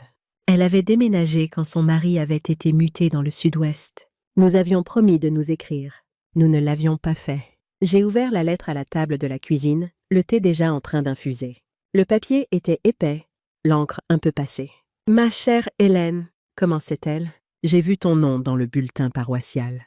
Il disait que tu avais pris la parole lors d'une collecte de fonds commémorative pour Margot au printemps dernier. Je n'arrivais pas à y croire. Je suis désolée d'avoir mis si longtemps à trouver les bons mots, mais quand j'ai revu ton nom, j'ai su que je devais te contacter. » Elle se souvenait de Margot, se souvenait de son rire, se souvenait d'elle dessinant sur le trottoir avec des craies et insistant que c'était des inventions. Elle écrivait sur ses garçons, l'un maintenant enseignant, l'autre travaillant dans les eaux et forêts. Elle avait des petits-enfants, un chien, une nouvelle hanche. Elle disait qu'elle était plus lente maintenant, mais pas encore finie. Puis vers la fin, je me souviens encore de la femme qui dansait pieds nus sous la pluie pour ses 40 ans. Celle qui disait « Si le monde est déjà mouillé, autant bouger avec lui. J'espère que tu as continué à danser. Et sinon, eh bien, il n'est jamais trop tard. » J'ai posé la lettre et j'ai senti quelque chose de doux et ancien pressé dans ma poitrine. Pas de la tristesse, pas tout à fait de la nostalgie, juste de la reconnaissance. J'avais oublié cette femme. Ce n'était pas un fantasme ou une version de moi-même d'un rêve. Elle était réelle. Elle avait vécu ici autrefois, dans ce corps, avec ses mains. Et je l'avais enterrée sous des années de « le dîner est prêt ?» et « tu peux aller chercher les enfants ?» et « tu es juste trop sensible, maman. » Je me suis levée, j'ai traversé la cuisine et j'ai ouvert le tiroir où je gardais les vieux torchons. Tout au fond, bien plié, il y avait un CD que Camille m'avait gravé il y a des années. « Le jazz de mamie », écrit au marqueur argenté. Je ne savais même pas s'il marcherait encore, mais j'ai sorti la vieille chaîne stéréo, je l'ai dépoussiérée et j'ai essayé. Elle a crépité, puis a trouvé le signal. La voix de Nina Simone a rempli la pièce, basse et profonde, comme du miel qui tourne dans la cuillère. Je me suis tenue près de la fenêtre, les bras croisés, juste à écouter. Puis je me suis laissée balancer, juste un peu. Le parquet a craqué sous moi, et mes genoux n'ont pas aimé le mouvement, mais j'ai bougé quand même, en chaussettes, sans personne pour me regarder, sans représentation. Ce n'était pas de la danse, pas vraiment, mais c'était peut-être assez proche. J'ai répondu à Éléonore le même après-midi. Je lui ai dit « Merci de te souvenir, de voir, de nommer la version de moi que j'avais oubliée. » Je lui ai parlé de Margot, de Camille, du rôti que j'avais emporté par la porte d'entrée comme une offrande à mon ancien moi. Je n'ai pas mentionné Élise. Je n'en avais pas besoin. J'ai terminé la lettre par une phrase qu'elle m'avait dite un jour après que j'avais renversé du café sur une nouvelle robe et que j'avais failli pleurer. « Tu as le droit d'être désordonné. Ne fais juste pas semblant que c'est le désordre de quelqu'un d'autre. » Je n'avais jamais oublié ça, même si j'avais oublié tout le reste. Quand j'ai marché jusqu'à la boîte aux lettres, le vent s'est levé, froid et rapide, mais pas punitif. La lettre d'Éléonore avait éveillé quelque chose en moi. Une reconnaissance que la vie pouvait encore vous surprendre, même à 79 ans, que de vieilles connexions pouvaient refaire surface quand on s'y attendait le moins, que peut-être il y avait d'autres choses que j'avais oubliées, d'autres joies que je pouvais retrouver. Ce soir-là, j'ai appelé une agence immobilière. Pas Christophe, quelqu'un de nouveau. Quelqu'un sans lien avec ma famille. J'avais un autre genre de déménagement en tête. J'ai signé le bail un mardi. C'était un petit appartement, 2 pièces et une cuisine au 2e étage d'un immeuble calme près du parc. Rien de grandiose, rien de luxueux, mais les fenêtres donnaient à l'est et la lumière entrait comme du miel chaque matin. Ça comptait plus que des plans de travail en granit. Le propriétaire, M. Nguyen, était gentil. Il m'a aidé à monter les cartons par l'escalier étroit et m'a montré où était le tableau électrique, au cas où. Quand j'ai demandé si je pouvais peindre les placards de la cuisine, il a haussé les épaules et dit « Tant que vous ne choisissez pas le noir, je vous fais confiance. » J'ai choisi le vert sauge. Camille m'a aidé à m'installer. Nous en avons fait une journée entière, déballant lentement, buvant du thé glacé dans des tasses dépareillées, riant quand nous trouvions des choses dont je ne me souvenais même plus être propriétaire. Elle a accroché une petite impression encadrée au-dessus de l'évier. Un citronnier, doux et délavé. « Ça te ressemble ?» dit-elle. « Enraciné, mais qui pousse encore. » J'ai souri. C'est plus gentil que de se faire traiter de coriace. Nous avons passé l'après-midi à ranger les étagères. Les lettres de Margot sont allées dans une boîte en bois qui vivait maintenant sur la table de chevet, assez proche pour les toucher. Le soir venu, Camille a dû partir.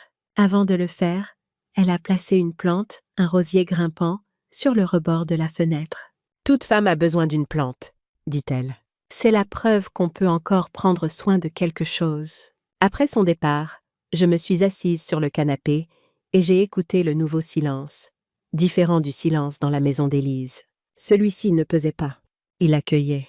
Il ne demandait rien. J'ai préparé un dîner simple. Des épinards sautés, un œuf à la coque, du pain grillé.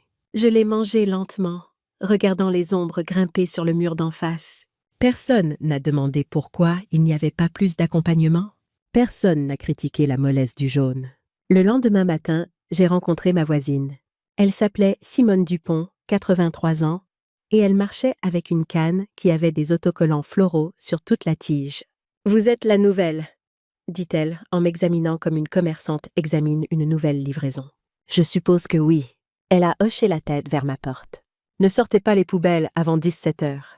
Ils nous trouveront, et la dame du 2B nourrit les écureuils, mais ne le dites pas à la gestion. » Je l'aime trop pour l'avoir expulsée.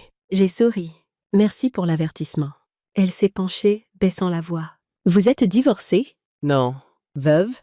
Elle a penché la tête. « Alors qu'est-ce qui vous amène ici ?» Je n'ai pas hésité. Je me suis souvenu que j'ai le droit de vivre selon mes propres termes. Ses lèvres ont tressailli. Eh bien, il était temps. Nous sommes restés dans le couloir à parler pendant 20 minutes d'arthrite, de vieux films et de quel marché avait les meilleurs produits. Elle me rappelait un peu moi-même, vive quand il le fallait, mais gentille en dessous. Une femme qui avait traversé plus qu'elle ne laissait paraître. Cet après-midi-là, j'ai réarrangé le tiroir à couverts, non pas parce qu'il était mal rangé, juste parce que je le pouvais. J'ai mis les fourchettes devant, les couteaux au fond. Ça n'avait aucun sens logique, mais ça me plaisait. Plus tard, j'ai fait le tour du pâté de maison. Juste une fois. Assez pour sentir l'air sur ma peau. Assez pour me sentir faire partie de la journée. Et quand je suis revenue, il n'y avait pas d'attente qui m'attendait. Juste le ronronnement chaud du radiateur. Juste le citronnier au-dessus de l'évier. Juste moi dans mon espace avec personne pour me demander ce que je faisais là. Et pour la première fois depuis longtemps, je n'avais pas l'impression de rendre visite à ma propre vie. Bien sûr, l'indépendance venait avec ses défis. Il y avait des nuits où mes articulations me faisaient si mal que je pouvais à peine dormir. Des matins où je fixais mon pilulier, essayant de me souvenir si j'avais déjà pris la petite bleue. Des moments où j'avais besoin de course, mais le temps était trop mauvais pour marcher. Simone est devenue une alliée inattendue. Nous avons développé un système frappé sur le mur que nous partagions si nous avions besoin de quelque chose. 3 coups rapides signifiaient « Je vais bien, je vérifie juste ». 2 lents signifiaient « Passe quand tu peux ». Un long signifiait « Urgence ». Nous n'avons jamais eu à utiliser le dernier, Dieu merci. Mais savoir qu'il était là apportait du réconfort. Camille venait 2 fois par semaine, parfois plus. Elle apportait les courses, aidait avec la lessive, m'emmenait au rendez-vous chez le médecin, mais elle ne prenait jamais le contrôle, ne supposait jamais. Demandait toujours « De quoi as-tu besoin ?»« Pas. Voilà ce dont tu as besoin ?» La différence était tout. Mes malaises continuaient occasionnellement, mais le docteur Martin a ajusté mes médicaments et j'ai appris à reconnaître les signes avant-coureurs. Je portais le pendentif d'alerte médicale sur lequel Camille avait insisté, bien que je le gardais caché sous mon chemisier la plupart du temps. Pas de la vanité, juste une petite rébellion contre le fait d'être défini par une fragilité potentielle. Certains jours étaient plus difficiles que d'autres. Certains matins, je me réveillais avec une raideur si sévère que je me demandais si Élise avait raison, si j'étais folle d'essayer de vivre seule à mon âge. Mais alors, je préparais mon propre thé exactement comme je l'aimais. Je mettais ma musique aussi fort que je le voulais, et je laissais la vaisselle dans l'évier si j'en avais envie. Et le doute reculait, remplacé par une certitude tranquille. Ça valait la lutte. C'était à moi. Élise n'a pas appelé pendant 3 semaines après mon déménagement. Quand elle l'a finalement fait, sa voix était tendue, contrôlée. « Alors, tu as déménagé ?» dit-elle, comme si j'aurais pu oublier. Sans me le dire. « Oui, j'ai dû l'apprendre par Thomas. » Mon propre fils savait où tu habitais avant moi. Je n'ai pas répondu à ça. Il n'y avait rien à dire qui n'aurait pas semblé offensant. « C'est vraiment nécessaire, maman ?» continua-t-elle. « Cette déclaration dramatique que tu fais, ce n'est pas une déclaration, Élise. C'est un choix. » « Un choix de quoi ? Vivre dans un petit appartement alors que tu pourrais avoir ta propre chambre chez nous ? Gérer tout toute seule alors que nous pourrions t'aider ? Je ne suis pas seule, ai-je dit. J'ai des amis. J'ai Camille. Je m'aime moi-même. Elle a fait un petit bruit frustré. C'est ridicule. Tu as eu un malaise sérieux le mois dernier. Qu'est-ce qui se passe si tu tombes et qu'il n'y a personne ? La même chose qui arrive à n'importe qui vit seul. J'utilise mon bouton d'alerte. J'appelle à l'aide. Et si tu ne peux pas ?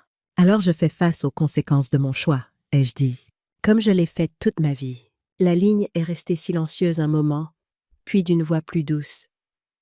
J'essaie de comprendre, maman. Vraiment. Mais on dirait que tu me punis pour avoir essayé de prendre soin de toi. Pour la première fois, j'ai entendu quelque chose de sincère dans son ton. Pas de la manipulation, pas du contrôle, une vraie blessure. Je ne te punis pas, Élise, ai-je dit gentiment. Je me choisis moi-même. Il y a une différence. Je peux au moins voir cet endroit ? M'assurer qu'il est convenable. J'ai hésité. Pas encore. J'ai besoin de temps pour m'installer, pour le faire mien, avant qu'il ne devienne un endroit que tu as évalué. Elle n'a pas aimé ça. Je pouvais le dire. Mais étonnamment, elle n'a pas insisté. D'accord, dit-elle. Mais je vais appeler régulièrement pour prendre de tes nouvelles. J'aimerais bien, ai-je dit, et je le pensais.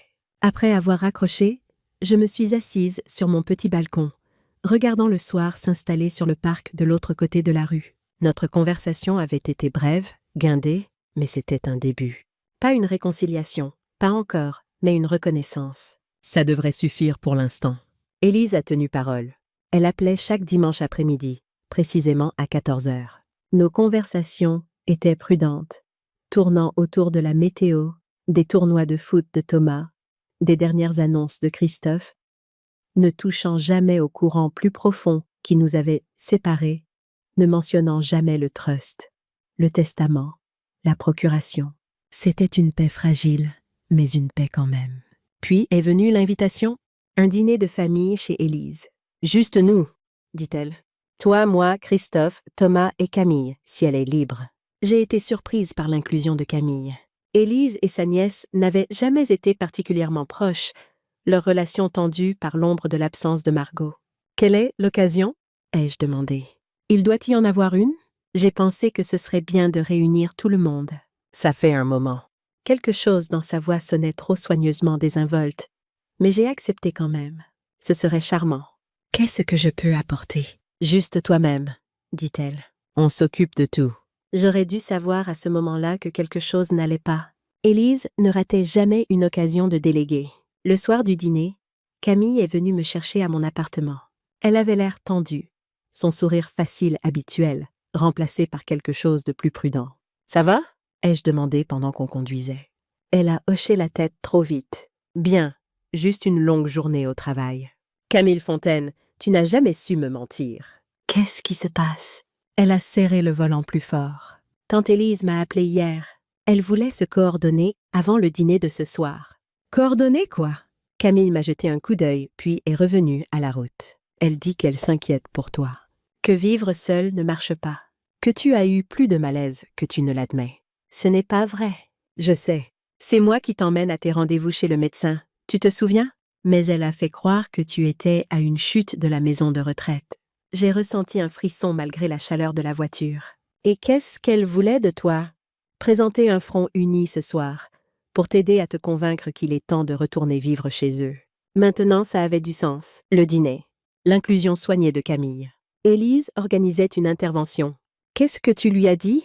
ai-je demandé, bien que je connaisse déjà la réponse. La mâchoire de Camille s'est serrée. Je lui ai dit que tu te débrouilles très bien toute seule, que tu as un réseau de soutien, que ton médecin est content de tes progrès et que je ne te pousserai jamais dans une situation de vie qui te rend malheureuse. Je parie que ça a bien passé. Elle a reniflé. À peu près comme tu t'y attendrais.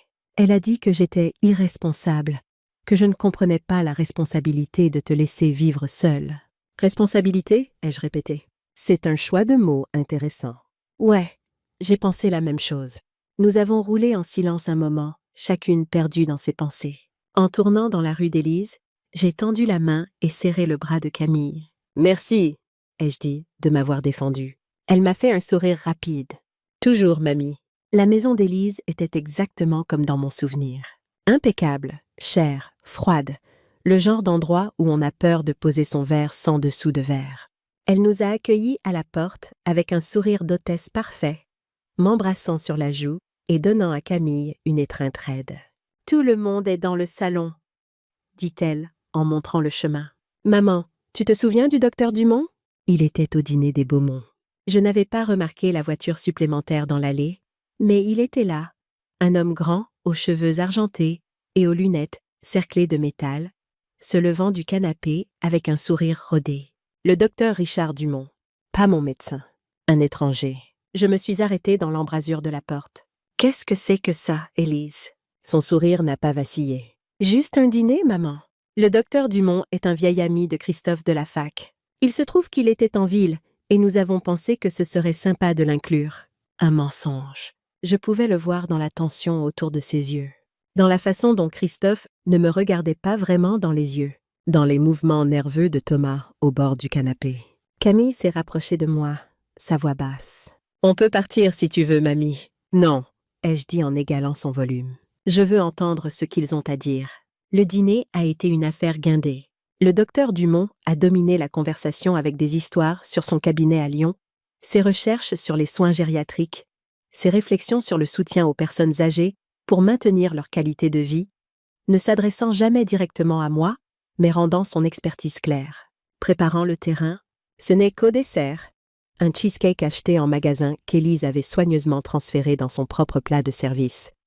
Qu'elle a finalement joué son coup. « Maman, dit-elle en posant sa fourchette, il faut qu'on parle de ta situation de vie. » C'était donc ça. J'ai pris une gorgée d'eau, me ressaisissant. Qu'est-ce qu'elle a? On s'inquiète tous. Elle a fait un geste autour de la table, même si Thomas avait l'air de vouloir disparaître dans sa chaise. Vivre seul à ton âge, avec tes problèmes de santé, ce n'est juste pas sûr. Ma santé va bien, ai-je dit.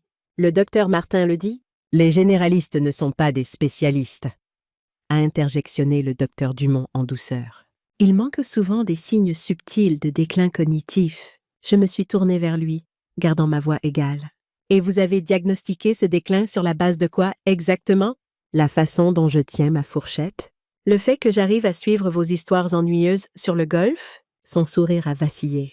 Camille a toussé pour cacher un rire. Élise a continué. Maman, s'il te plaît. Ce n'est pas une attaque. On t'aime. On veut ce qu'il y a de mieux pour toi. Non, ai-je dit. Vous voulez ce qui est le plus facile pour vous. Il y a une différence. Christophe a pris la parole pour la première fois. Hélène, ce n'est pas juste. Élise s'est fait un sang d'encre pour toi. Nous tous. Vraiment? J'ai regardé autour de la table. C'est pour ça que vous avez invité un spécialiste gériatrique à dîner sans me le dire? Parce que vous vous inquiétez? Le docteur Dumont est là en tant qu'ami, a insisté Élise. Mais oui, il a proposé de faire une évaluation juste pour s'assurer que tout va bien. Une évaluation? Ai-je répété. Pour une procédure de mise sous tutelle, je suppose. La table est devenue silencieuse. Le visage d'Élise a perdu toute couleur. Comment as-tu... Maître Durand m'a parlé il y a des semaines de ta démarche pour me faire déclarer incapable. Christophe a eu l'air sincèrement choqué. Élise, tu as dit que tu te renseignais juste. Tu n'as pas mentionné de procédure légale. Elle lui a lancé un regard d'avertissement. J'explorais des options. C'est tout. Camille s'est levée, sa chaise raclant bruyamment contre le parquet. C'est incroyable. Tu nous invites à dîner sous de faux prétextes, tu tends une embuscade à mamie avec un médecin ami, et maintenant, on apprend que tu complotes pour lui enlever ses droits légaux? Je ne complotais rien du tout, a aboyé Élise. J'essayais de la protéger. De quoi? A demandé Camille. De prendre ses propres décisions? De vivre sa propre vie? Élise s'est tournée vers moi, son sang-froid craquant. Tu as changé ton testament. Tu as tout mis dans un trust pour Camille. Tu m'as complètement exclue, après tout ce que j'ai fait pour toi. Alors c'était ça. Pas de l'inquiétude pour mon bien-être, mais la peur de perdre son héritage. J'aurais dû être blessée, mais tout ce que je ressentais, c'était de la fatigue. Fatiguée de la manipulation. Fatiguée de la comédie. Je ne t'ai pas exclue de ma vie, Élise, ai-je dit doucement. Juste de mes comptes en banque. Il y a une différence. Pourquoi? Sa voix s'est brisée. Pourquoi tu lui fais plus confiance qu'à moi? Elle fait à peine partie de la famille. Camille a tressailli comme si on l'avait giflée. Thomas, qui avait été silencieux tout au long de l'échange, a soudain pris la parole. Maman, c'est horrible à dire. Camille est la fille de Margot. Elle fait autant partie de la famille que n'importe lequel d'entre nous. Élise a cligné des yeux, surprise par l'intervention de son fils. Je ne voulais pas. Tu l'as dit, a-t-il rétorqué. Et ce n'est pas acceptable. Le docteur Dumont s'est éclairci la gorge maladroitement. Je devrais peut-être m'excuser? Ça semble être une affaire de famille. Oui? Ai-je acquiescé? C'en est une. Après son départ, nous 5 sommes restés assis dans un silence inconfortable. Finalement, Christophe a parlé. Hélène, peu importe comment on en est arrivé là, nous nous inquiétons vraiment pour toi. Les malaises. Vivre seul à ton âge. Ce n'est pas déraisonnable de s'inquiéter. Je comprends ça, ai-je dit. Mais il y a une différence entre l'inquiétude et le contrôle. Entre offrir de l'aide et exiger la soumission. Qu'est-ce que tu veux de nous, maman? A demandé Élise, sa voix petite. Qu'est-ce qui arrangerait les choses? J'ai regardé ma fille, vraiment regardé. Derrière le maquillage parfait et les vêtements de marque, je pouvais encore voir des traces de la petite fille qui grimpait sur mes genoux pendant les orages, qui avait besoin de moi, qui quelque part en chemin avait décidé que ce besoin était une faiblesse à conquérir. Je veux que tu me vois, ai-je dit simplement, pas comme un fardeau à gérer ou un actif à contrôler, juste comme ta mère, une personne avec ses propres souhaits et sa dignité. Les yeux d'Élise se sont remplis de larmes. Je te vois. Non, ai-je dit gentiment. Tu vois un problème à résoudre, une responsabilité. Pas moi. Camille a posé sa main sur la mienne. On devrait peut-être y aller, mamie. Ça l'a été beaucoup. J'ai hoché la tête, soudain épuisée. Alors que nous nous levions pour partir, Thomas est venu autour de la table et m'a serré fort dans ses bras. Je suis désolé, a-t-il murmuré. Je ne savais rien de tout ça. Je sais, mon chéri. Ce n'est pas ta faute. À la porte, je me suis retournée vers Élise et Christophe. Je ne ferme pas la porte à notre relation, ai-je dit. Mais les choses doivent changer si nous voulons avancer. Élise a hoché la tête, essuyant une larme. Quelle chose? Du respect, de l'honnêteté, l'acceptation que je vais vivre ma vie à ma façon pour le temps qu'il me reste. Elle n'a pas répondu, mais quelque chose dans ses yeux a changé. Une fissure dans la façade parfaite. Peut-être, juste peut-être, un début. 3 semaines ont passé avant que j'entende à nouveau parler d'Élise. Pas un appel cette fois, mais un texto. Est-ce qu'on peut parler, juste nous deux? Pas d'agenda, pas de médecin, pas d'avocat. S'il te plaît. J'ai répondu, mon appartement. Demain à 14h. Je ferai du thé. Quand elle est arrivée, je l'ai à peine reconnue. Fini le brushing parfait, la tenue de marque, le maquillage impeccable. À la place, elle portait un jean et un simple pull, ses cheveux tirés en queue de cheval. Elle avait l'air plus jeune, plus comme Margot. Joli endroit, dit-elle en regardant autour de l'appartement. Ça te va bien. Merci. La lumière est parfaite pour mes plantes. Elle a remarqué l'impression du citronnier au-dessus de l'évier et a souri faiblement. Le choix de Camille. Comment tu as deviné? Elle a toujours aimé les agrumes. Elle volait des citrons dans l'arbre de Madame Dupont et les mangeait comme des oranges. C'était un si petit détail, mais ça m'a surprise qu'Élise l'ait remarqué, qu'elle s'en souvienne. Peut-être qu'elle faisait plus attention que je ne lui en donnais le crédit. Nous nous sommes assises à ma petite table de cuisine avec des tasses de thé entre nous. Pendant un moment, aucune de nous n'a parlé. Puis Élise a pris une profonde inspiration. « Je vois quelqu'un, » dit-elle. « Un thérapeute, je veux dire, depuis le dîner. » C'était inattendu. « C'est bien, » ai-je dit prudemment. Elle a hoché la tête. C'est éclairant. Douloureux, mais éclairant. Elle a tracé le bord de sa tasse avec un doigt. Elle pense que j'ai des problèmes de contrôle.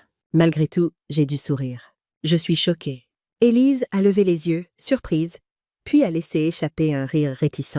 D'accord, je l'ai mérité. Qu'est-ce qu'elle a dit d'autre? Cette thérapeute. Que j'ai essayé de gérer tout le monde autour de moi pour éviter de me sentir impuissante. Comme je me suis sentie quand papa est mort, quand Margot est tombée malade.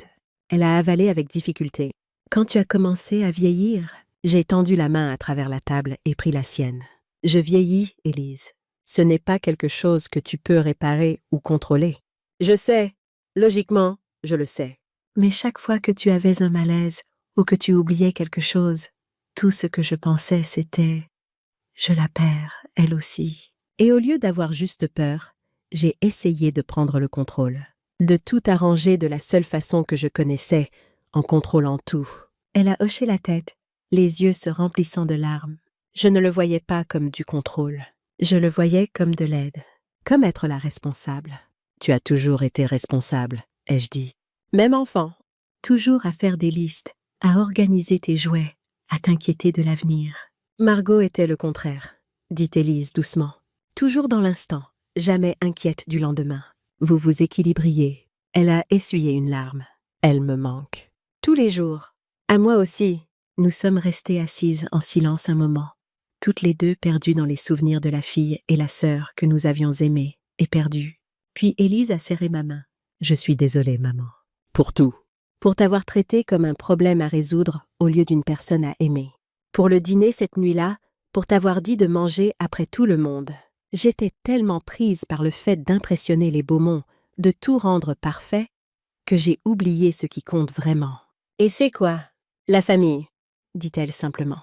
Pas à quoi elle ressemble, mais comment elle se sent, comment on se traite les uns les autres. J'ai senti quelque chose de serré dans ma poitrine, commencer à se desserrer. Merci de dire ça. Elle a pris une autre profonde inspiration.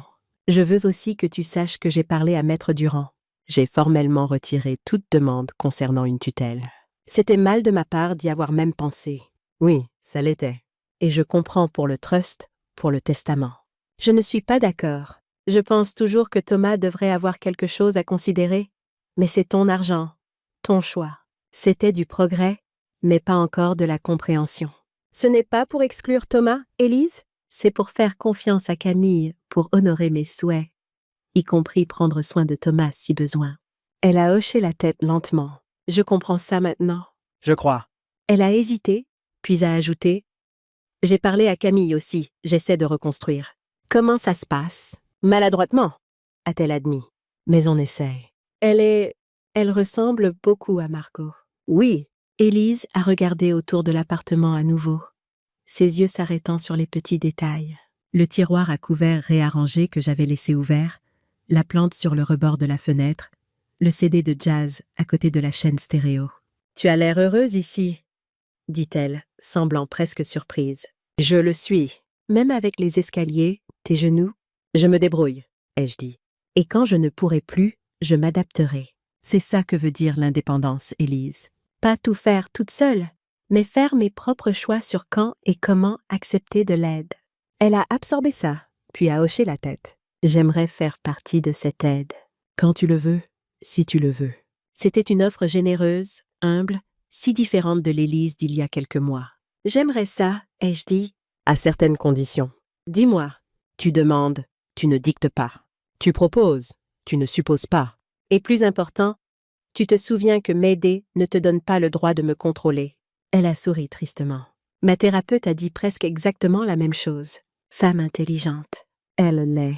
Élise a hésité, puis a demandé « Tu serais prête à la rencontrer un jour ?» Elle pense que des séances familiales pourraient nous aider à établir de meilleurs schémas. Il y a 1 mois, j'aurais vu ça comme une autre tentative de me mettre sous surveillance professionnelle. Maintenant, je voyais ce que c'était vraiment. Une branche d'olivier, une vraie tentative de faire mieux. « Je veux bien essayer, » ai-je dit. « Une séance et on verra. » Elle a souri, le soulagement inondant son visage. « Merci. » Alors qu'elle s'apprêtait à partir, elle s'est arrêtée à la porte. « Thomas demande de tes nouvelles. » Il veut venir te voir ton nouvel endroit. « Il est toujours le bienvenu, » ai-je dit. « Toi aussi, Élise, pas pour inspecter ou évaluer, juste pour rendre visite. » Comme de la famille. Elle a hoché la tête, les larmes menaçant à nouveau. J'aimerais ça. Après son départ, je me suis assise sur mon balcon avec une nouvelle tasse de thé, regardant le coucher de soleil peindre le ciel de teintes roses et dorées. La conversation avec Élise avait été un début, pas une fin. Nous avions des années de schémas à désapprendre, des limites à établir, une confiance à reconstruire. Mais pour la première fois depuis longtemps, je me sentais pleine d'espoir que nous pourrions retrouver notre chemin l'une vers l'autre. Pas comme aidante et assistée, mais comme mère et fille. 2 femmes avec leurs propres forces et leurs propres défauts, essayant de mieux s'aimer. 1 mois plus tard, j'ai organisé un petit dîner dans mon appartement. Rien de sophistiqué, juste de la soupe, du pain et une simple salade. Mais la table était mise avec mes assiettes à fleurs bleues, celles au bord ébréché qu'Élise détestait autrefois. Camille est arrivée la première, apportant une bouteille de vin et des fleurs fraîches. Thomas est venu ensuite, maladroit et dégingandé, se baissant pour éviter de se cogner la tête sur mon encadrement de porte-bas. Il m'a présenté un petit pot d'herbes aromatiques qu'il avait cultivé lui-même. Du basilic et du thym, déjà parfumés. Élise et Christophe sont arrivés en dernier. Elle avait l'air nerveuse, serrant une boîte de pâtisserie trop fort. Christophe semblait plus détendu que je ne l'avais vu depuis des années, son bras tranquille autour des épaules de sa femme. « J'ai apporté le dessert, » dit Élise en tendant la boîte. « De cet endroit près de la librairie, celui que tu as toujours aimé. » J'ai souri. J'aime toujours. L'appartement était petit pour 5 personnes. Nous nous cognions les coudes à table, nous passions les plats de main en main au lieu de les faire traverser des espaces vides. La conversation était hésitante au début, tout le monde trop conscient des endroits brisés que nous essayions de réparer. Mais alors Thomas a commencé à raconter une histoire sur la perruque de son professeur d'histoire, qui s'était envolée pendant un exercice incendie, et nous rions tous. Christophe a partagé des nouvelles sur une maison historique qu'il mettait en vente. Une avec une salle de bal comme celle où tu dansais, Hélène. Camille a parlé de son nouveau poste à la bibliothèque universitaire. Et Élise, étonnamment, n'a presque rien dit. Elle regardait juste, écoutait, souriait d'une façon qui atteignait ses yeux. Après le dîner, pendant que Christophe m'aidait à laver la vaisselle, son idée, pas celle d'Élise, J'ai jeté un coup d'œil dans le salon où Élise et Camille étaient assises ensemble sur le canapé, tête penchée sur un album photo. L'album de Margot. Je pouvais entendre leur rire tranquille. Voir le geste familier d'Élise repoussant une mèche de cheveux derrière son oreille, exactement comme Margot le faisait. « Elle essaie ?» dit Christophe en suivant mon regard. « Vraiment, je sais. Ça lui a fait du bien. »« À nous !» Il a frotté une casserole avec plus d'attention qu'elle n'en nécessitait. On était dans un mauvais endroit pendant un moment. Financièrement, émotionnellement. Elle portait tellement, essayant d'être parfaite au travail, à la maison, avec toi. Ça l'écrasait. Et maintenant, il a souri. Maintenant, elle apprend que le monde ne s'effondre pas quand les choses ne sont pas parfaites. Que demander de l'aide n'est pas un échec. C'est une leçon difficile, ai-je dit. Une que j'ai dû apprendre aussi. Il a levé un sourcil. Vraiment ? Pourquoi tu crois que j'ai laissé Élise prendre le contrôle si longtemps? C'était plus facile que d'admettre que j'avais du mal, puis de demander l'aide dont j'avais vraiment besoin, pas le contrôle qu'elle offrait. Christophe a considéré ça, puis a hoché la tête. On forme une belle paire, non? La contrôleuse et la contrôlée. Toutes les deux trop fières pour juste parler honnêtement. La famille, c'est compliqué, ai-je dit. Mais ça vaut le travail. Plus tard, alors qu'ils se préparaient tous à partir, Élise est restée en arrière. C'était bien, dit-elle. Vraiment bien. Ça l'était. On pourrait en faire une habitude? Peut-être une fois par mois? Je pourrais recevoir la prochaine fois, si tu préfères. J'ai secoué la tête. J'aime recevoir, mais j'aurais peut-être besoin d'aide pour les courses. Elle s'est illuminée. Je peux faire ça. Dis-moi juste ce dont tu as besoin et je... Elle s'est arrêtée, puis a réessayé. Tu voudrais que je t'aide avec les courses la prochaine fois? J'ai souri. Oui, merci. Après que tout le monde soit parti, je me suis assise dans mon appartement silencieux, entourée des échos de conversation, de l'odeur persistante de soupe, de vin et de famille. Mon corps me faisait mal d'être restée debout, d'avoir cuisiné, de l'énergie émotionnelle de la soirée. Mais c'était une bonne douleur, le genre qui vous rappelle que vous êtes vivante. J'ai pensé au voyage des derniers mois, de ce moment dans la cuisine d'Élise, où quelque chose en moi s'était finalement brisé à ce nouveau départ que nous construisions prudemment. Ça n'avait pas été facile. Ça ne serait pas toujours fluide, mais c'était réel d'une façon que notre relation n'avait pas été depuis des années. Le lendemain matin, je me suis réveillée tôt comme d'habitude. J'ai fait du thé, mangé un morceau de la pâtisserie qu'Élise avait apportée, et je me suis assise près de la fenêtre à regarder le quartier prendre vie. Une jeune mère poussait une poussette devant l'immeuble. Le facteur a fait un signe de la main en remplissant les boîtes aux lettres. Simone a frappé à ma porte pour me demander si je voulais marcher jusqu'au marché avec elle. C'était ma vie maintenant. Petite, contenue, mais la mienne. Pleine de choix que je faisais, de relations que je façonnais, de limites que je définissais. Plus tard ce jour-là, Camille a appelé. « Je fais une soupe au poulet maison, » dit-elle. « La recette de Margot. Tu veux venir m'aider? » Tu as toujours dit que je n'assaisonnais jamais bien. J'ai souri. J'adorerais. Alors que nous travaillions dans sa petite cuisine, coupant des légumes, faisant mijoter le bouillon, j'ai regardé ses mains, si semblables à celles de Margot, si semblables aux miennes. 3 générations de femmes liées par le sang et les os, et le simple acte de nourrir ceux que nous aimons. Tu avais raison, tu sais, dit soudain Camille. À propos de quoi? Quand tu as dit que je faisais toujours attention. Elle a ajouté une pincée de thym à la casserole. Je le faisais. À tout. Comment tu t'es défendue? Comment tu as refait ta vie quand tout le monde disait que tu ne pouvais pas? Comment tu as pardonné à maman sans la laisser te marcher dessus à nouveau? J'ai senti une vague d'émotions si forte qu'elle a failli me submerger. Je ne savais pas si je faisais la bonne chose, ai-je avoué. Je savais juste que je ne pouvais pas continuer à faire la mauvaise. Elle a remué la soupe lentement. C'est le meilleur genre de sagesse, non? Celle qui vient de la vie, pas des livres ou des leçons. Oui, ai-je dit. Je suppose que oui. Nous avons travaillé en silence confortable un moment. Puis Camille a demandé « Tu voudrais me raconter plus de quand tu dansais? Avant grand-père, avant maman et Margot? Quand tu étais juste Hélène? » J'ai souri, les souvenirs affluents. La musique, le mouvement, la liberté. J'adorerais, ai-je dit. Mais c'est une longue histoire. Elle a baissé le feu sous la soupe et a sorti 2 chaises. On a le temps. Et nous l'avions. Tout le temps du monde pour se souvenir, pour partager, pour construire quelque chose de nouveau à partir des morceaux brisés de ce qui était avant. Pas parfait, pas facile, mais le nôtre. Les semaines qui ont suivi ont apporté leur lot de petits miracles quotidiens. Des moments qui, pris isolément, semblaient insignifiants, mais qui, ensemble, tissaient une nouvelle tapisserie de vie.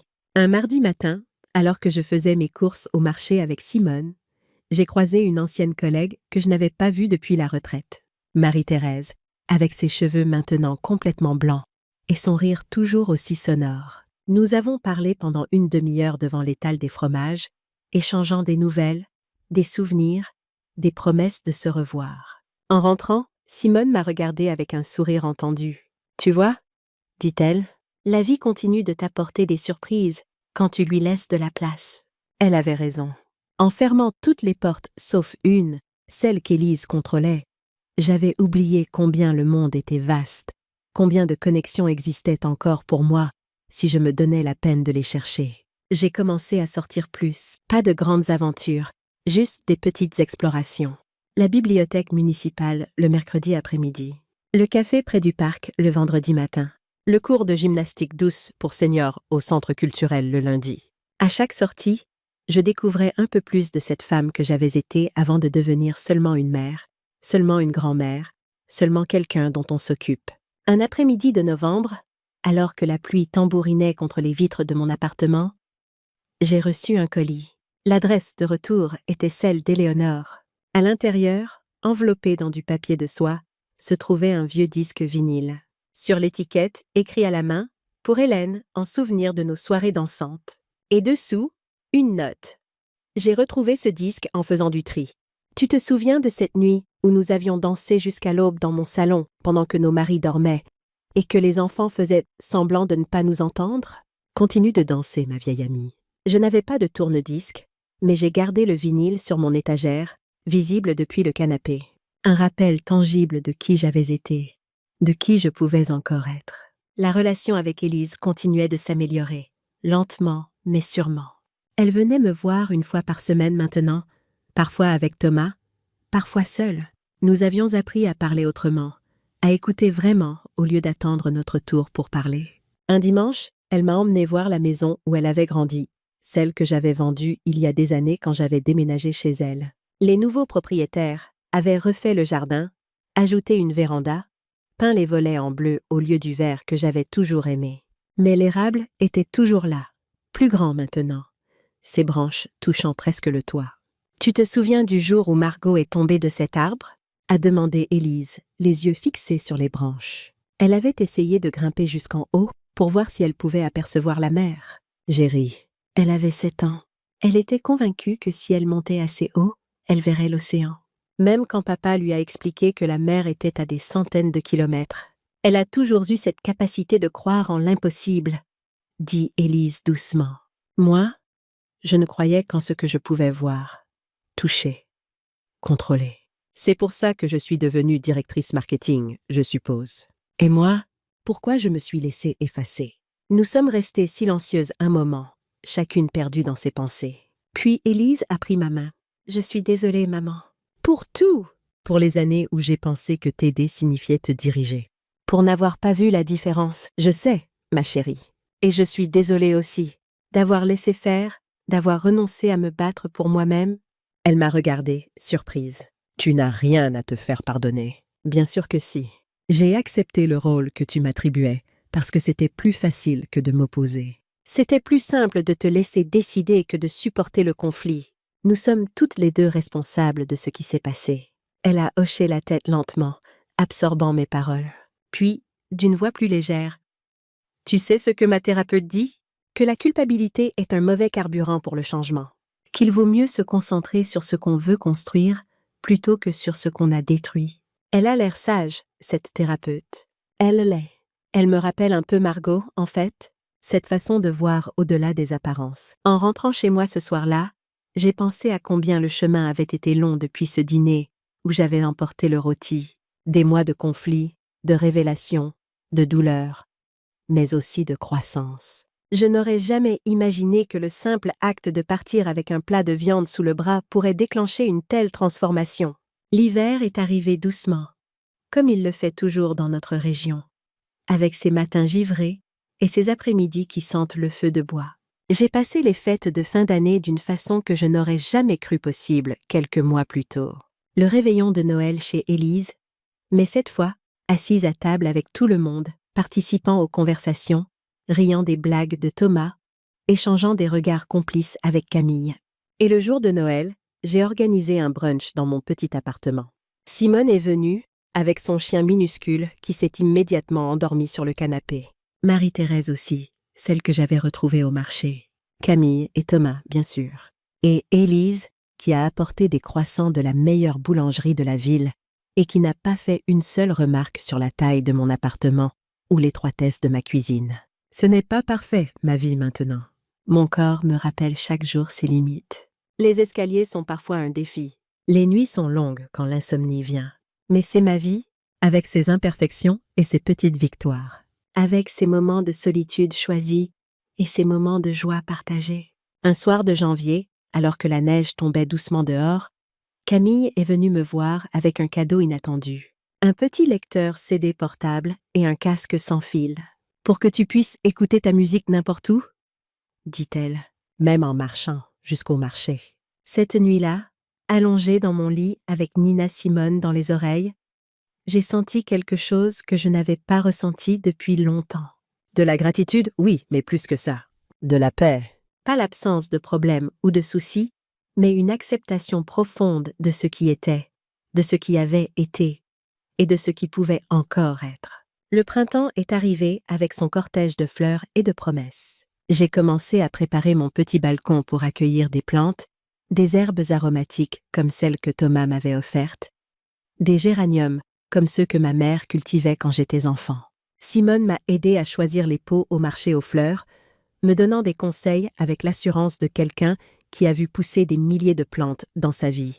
Un dimanche matin d'avril, alors que j'arrosais mes nouvelles acquisitions, mon téléphone a sonné. C'était Élise. « Maman ?» dit-elle, sa voix différente, plus légère que d'habitude. « Je voulais te demander quelque chose. Je t'écoute. Tu sais, cette salle de bal dont Christophe a parlé au dîner? Celle de la maison historique qu'il vendait? Oui, je m'en souviens. Eh bien, ils organisent une soirée de gala avant la vente finale. Une soirée dansante. Et je me demandais si tu voudrais y aller? Avec moi. » Mon cœur s'est serré, mais pas de tristesse cette fois. De surprise, d'émotion, de quelque chose qui ressemblait à de la joie. « Tu veux m'emmener danser? » Elle a ri. Un son que je n'avais pas entendu depuis longtemps, libre et sans retenue. « Je veux te voir danser, comme tu le faisais avant, comme tu es censé le faire. » J'ai regardé mes pieds, mes genoux, mes mains qui commençaient à montrer des signes d'arthrite. Je ne suis plus aussi agile qu'avant, tu sais. Et alors? Personne ne nous demande de gagner un concours. Je veux te voir heureuse, vraiment heureuse. Comme dans les histoires que tu racontais à Camille sur tes années de danse. Les larmes me sont montées aux yeux, mais c'était des larmes douces, pas de celles qui brûlent. D'accord, ai-je dit. Allons danser. Le soir du gala, Élise est venue me chercher avec une robe qu'elle avait choisie pour moi. Bleu nuit, simple mais élégante, avec des chaussures à talons bas mais suffisamment jolies pour une soirée. Elle m'a aidée à me préparer, ajustant mes cheveux, trouvant les bons bijoux, me regardant avec une fierté que je ne lui connaissais pas. « Tu es belle, maman, » dit-elle. La salle de bal était exactement comme je l'avais imaginé. Des plafonds hauts, ornés de moulures dorées, des lustres en cristal qui faisaient danser la lumière, un parquet ciré qui brillait sous les pieds des invités. L'orchestre jouait du swing, du jazz, des morceaux que je connaissais par cœur depuis des décennies. Je n'ai pas beaucoup dansé, pas comme avant. Mes genoux ne le permettaient plus. Mais j'ai dansé quand même. Une valse lente avec Christophe, qui s'est révélé être un meilleur danseur que je ne l'aurais cru. Un swing doux avec Thomas, qui n'avait aucun sens du rythme mais qui compensait par son enthousiasme. Et une dernière danse avec Élise. Nous deux tournant lentement au milieu de la piste. Deux femmes qui avaient enfin appris à se voir vraiment. « Tu te souviens de ce que Margot disait toujours ?» a murmuré Élise à mon oreille. « Que la vie est une danse et qu'il faut apprendre les pas au fur et à mesure. » Je me souviens. Je pense que je commence enfin à comprendre ce qu'elle voulait dire. En rentrant chez moi cette nuit-là, mes pieds endoloris mais mon cœur léger, J'ai pensé à tout le chemin parcouru, du rôti que j'avais emporté à cette nuit de danse et de réconciliation, Des mots durs au silence compréhensif. de la femme invisible que j'étais devenue à la femme pleinement vivante que je redevenais. La vie n'est pas parfaite, Elle ne l'a jamais été et ne le sera jamais, mais elle est mienne. avec ses joies et ses peines, ses moments de grâce et ses instants de doute. Je me suis assise sur mon balcon, malgré l'heure tardive, malgré la fraîcheur de la nuit. J'ai écouté les bruits de la ville qui s'endormait. J'ai regardé les étoiles, comme Margot le faisait autrefois sur notre perron, parlant au ciel comme à un vieil ami. Et j'ai souri, Parce que j'étais chez moi, parce que j'étais libre. parce que j'étais encore là, encore debout, encore en train de danser avec la vie. Le mois suivant, j'ai reçu une lettre d'Éléonore m'invitant à lui rendre visite dans le sud-ouest. Elle avait une chambre d'amis, disait-elle, et tellement de souvenirs à partager. J'ai accepté sans hésiter. Camille m'a accompagnée jusqu'à la gare, s'assurant que j'avais tout ce dont j'avais besoin pour le voyage. Elle m'a serré fort avant que je monte dans le train. « Reviens-nous vite, mamie », a-t-elle dit, « et ramène des histoires. »« J'en ramènerai, ai-je promis. Des histoires et peut-être quelques nouveaux pas de danse. » Elle a ri, et ce rire m'a accompagnée tout au long du voyage. Alors que le train traversait la campagne française, j'ai regardé défiler les paysages par la fenêtre. Des champs dorés, des villages endormis, des rivières scintillantes sous le soleil de printemps. Et j'ai pensé à tout ce que j'avais failli manquer, à toutes ces beautés que j'aurais ignorées si j'étais restée dans ce coin de cuisine chez Élise, attendant mon tour pour manger, attendant la permission d'exister. La vie est courte, mais elle peut aussi être immensément riche quand on se donne la permission de la vivre pleinement. J'ai appris cette leçon tard, peut-être trop tard diront certains. Mais je crois qu'il n'est jamais vraiment trop tard. Pas tant qu'on respire, pas tant qu'on peut encore choisir. En arrivant chez Éléonore, j'ai été accueillie par l'odeur du café fraîchement fait et le son d'un vieux disque de jazz qui jouait dans le salon. Elle était là, sur le perron, plus vieille, bien sûr, mais avec le même sourire malicieux que dans mes souvenirs. « Hélène », a-t-elle dit en m'embrassant. « Enfin. » Nous avons passé une semaine ensemble à parler du passé et du présent, à rire de nos erreurs et à célébrer nos victoires. Elle m'a montré ses jardins, m'a présenté ses petits-enfants, m'a raconté sa propre histoire de renaissance après la mort de son mari. Un soir, alors que nous étions assises sur sa terrasse, regardant le soleil se coucher sur les collines, elle m'a posé une question. « Tu crois qu'on a bien vécu, Hélène ?» J'ai réfléchi un moment avant de répondre. Je crois qu'on a vécu de notre mieux avec ce qu'on savait à chaque moment. Et maintenant, on sait mieux. Alors, on fait mieux. Elle a levé son verre de vin. À faire mieux, alors. À faire mieux. En rentrant chez moi une semaine plus tard, j'ai trouvé une surprise qui m'attendait. Élise, Christophe, Thomas et Camille avaient décoré mon appartement avec des fleurs et des guirlandes. « Bon retour, mamie », a dit Thomas en me serrant dans ses bras. « On a préparé un dîner ? Et cette fois, tu manges en premier. » J'ai ri, les larmes aux yeux. « Non, ai-je dit. Cette fois, on mange tous ensemble. » Comme une famille. Qu'est-ce que vous feriez à ma place? Avez-vous vécu quelque chose de similaire? Commentez ci-dessous.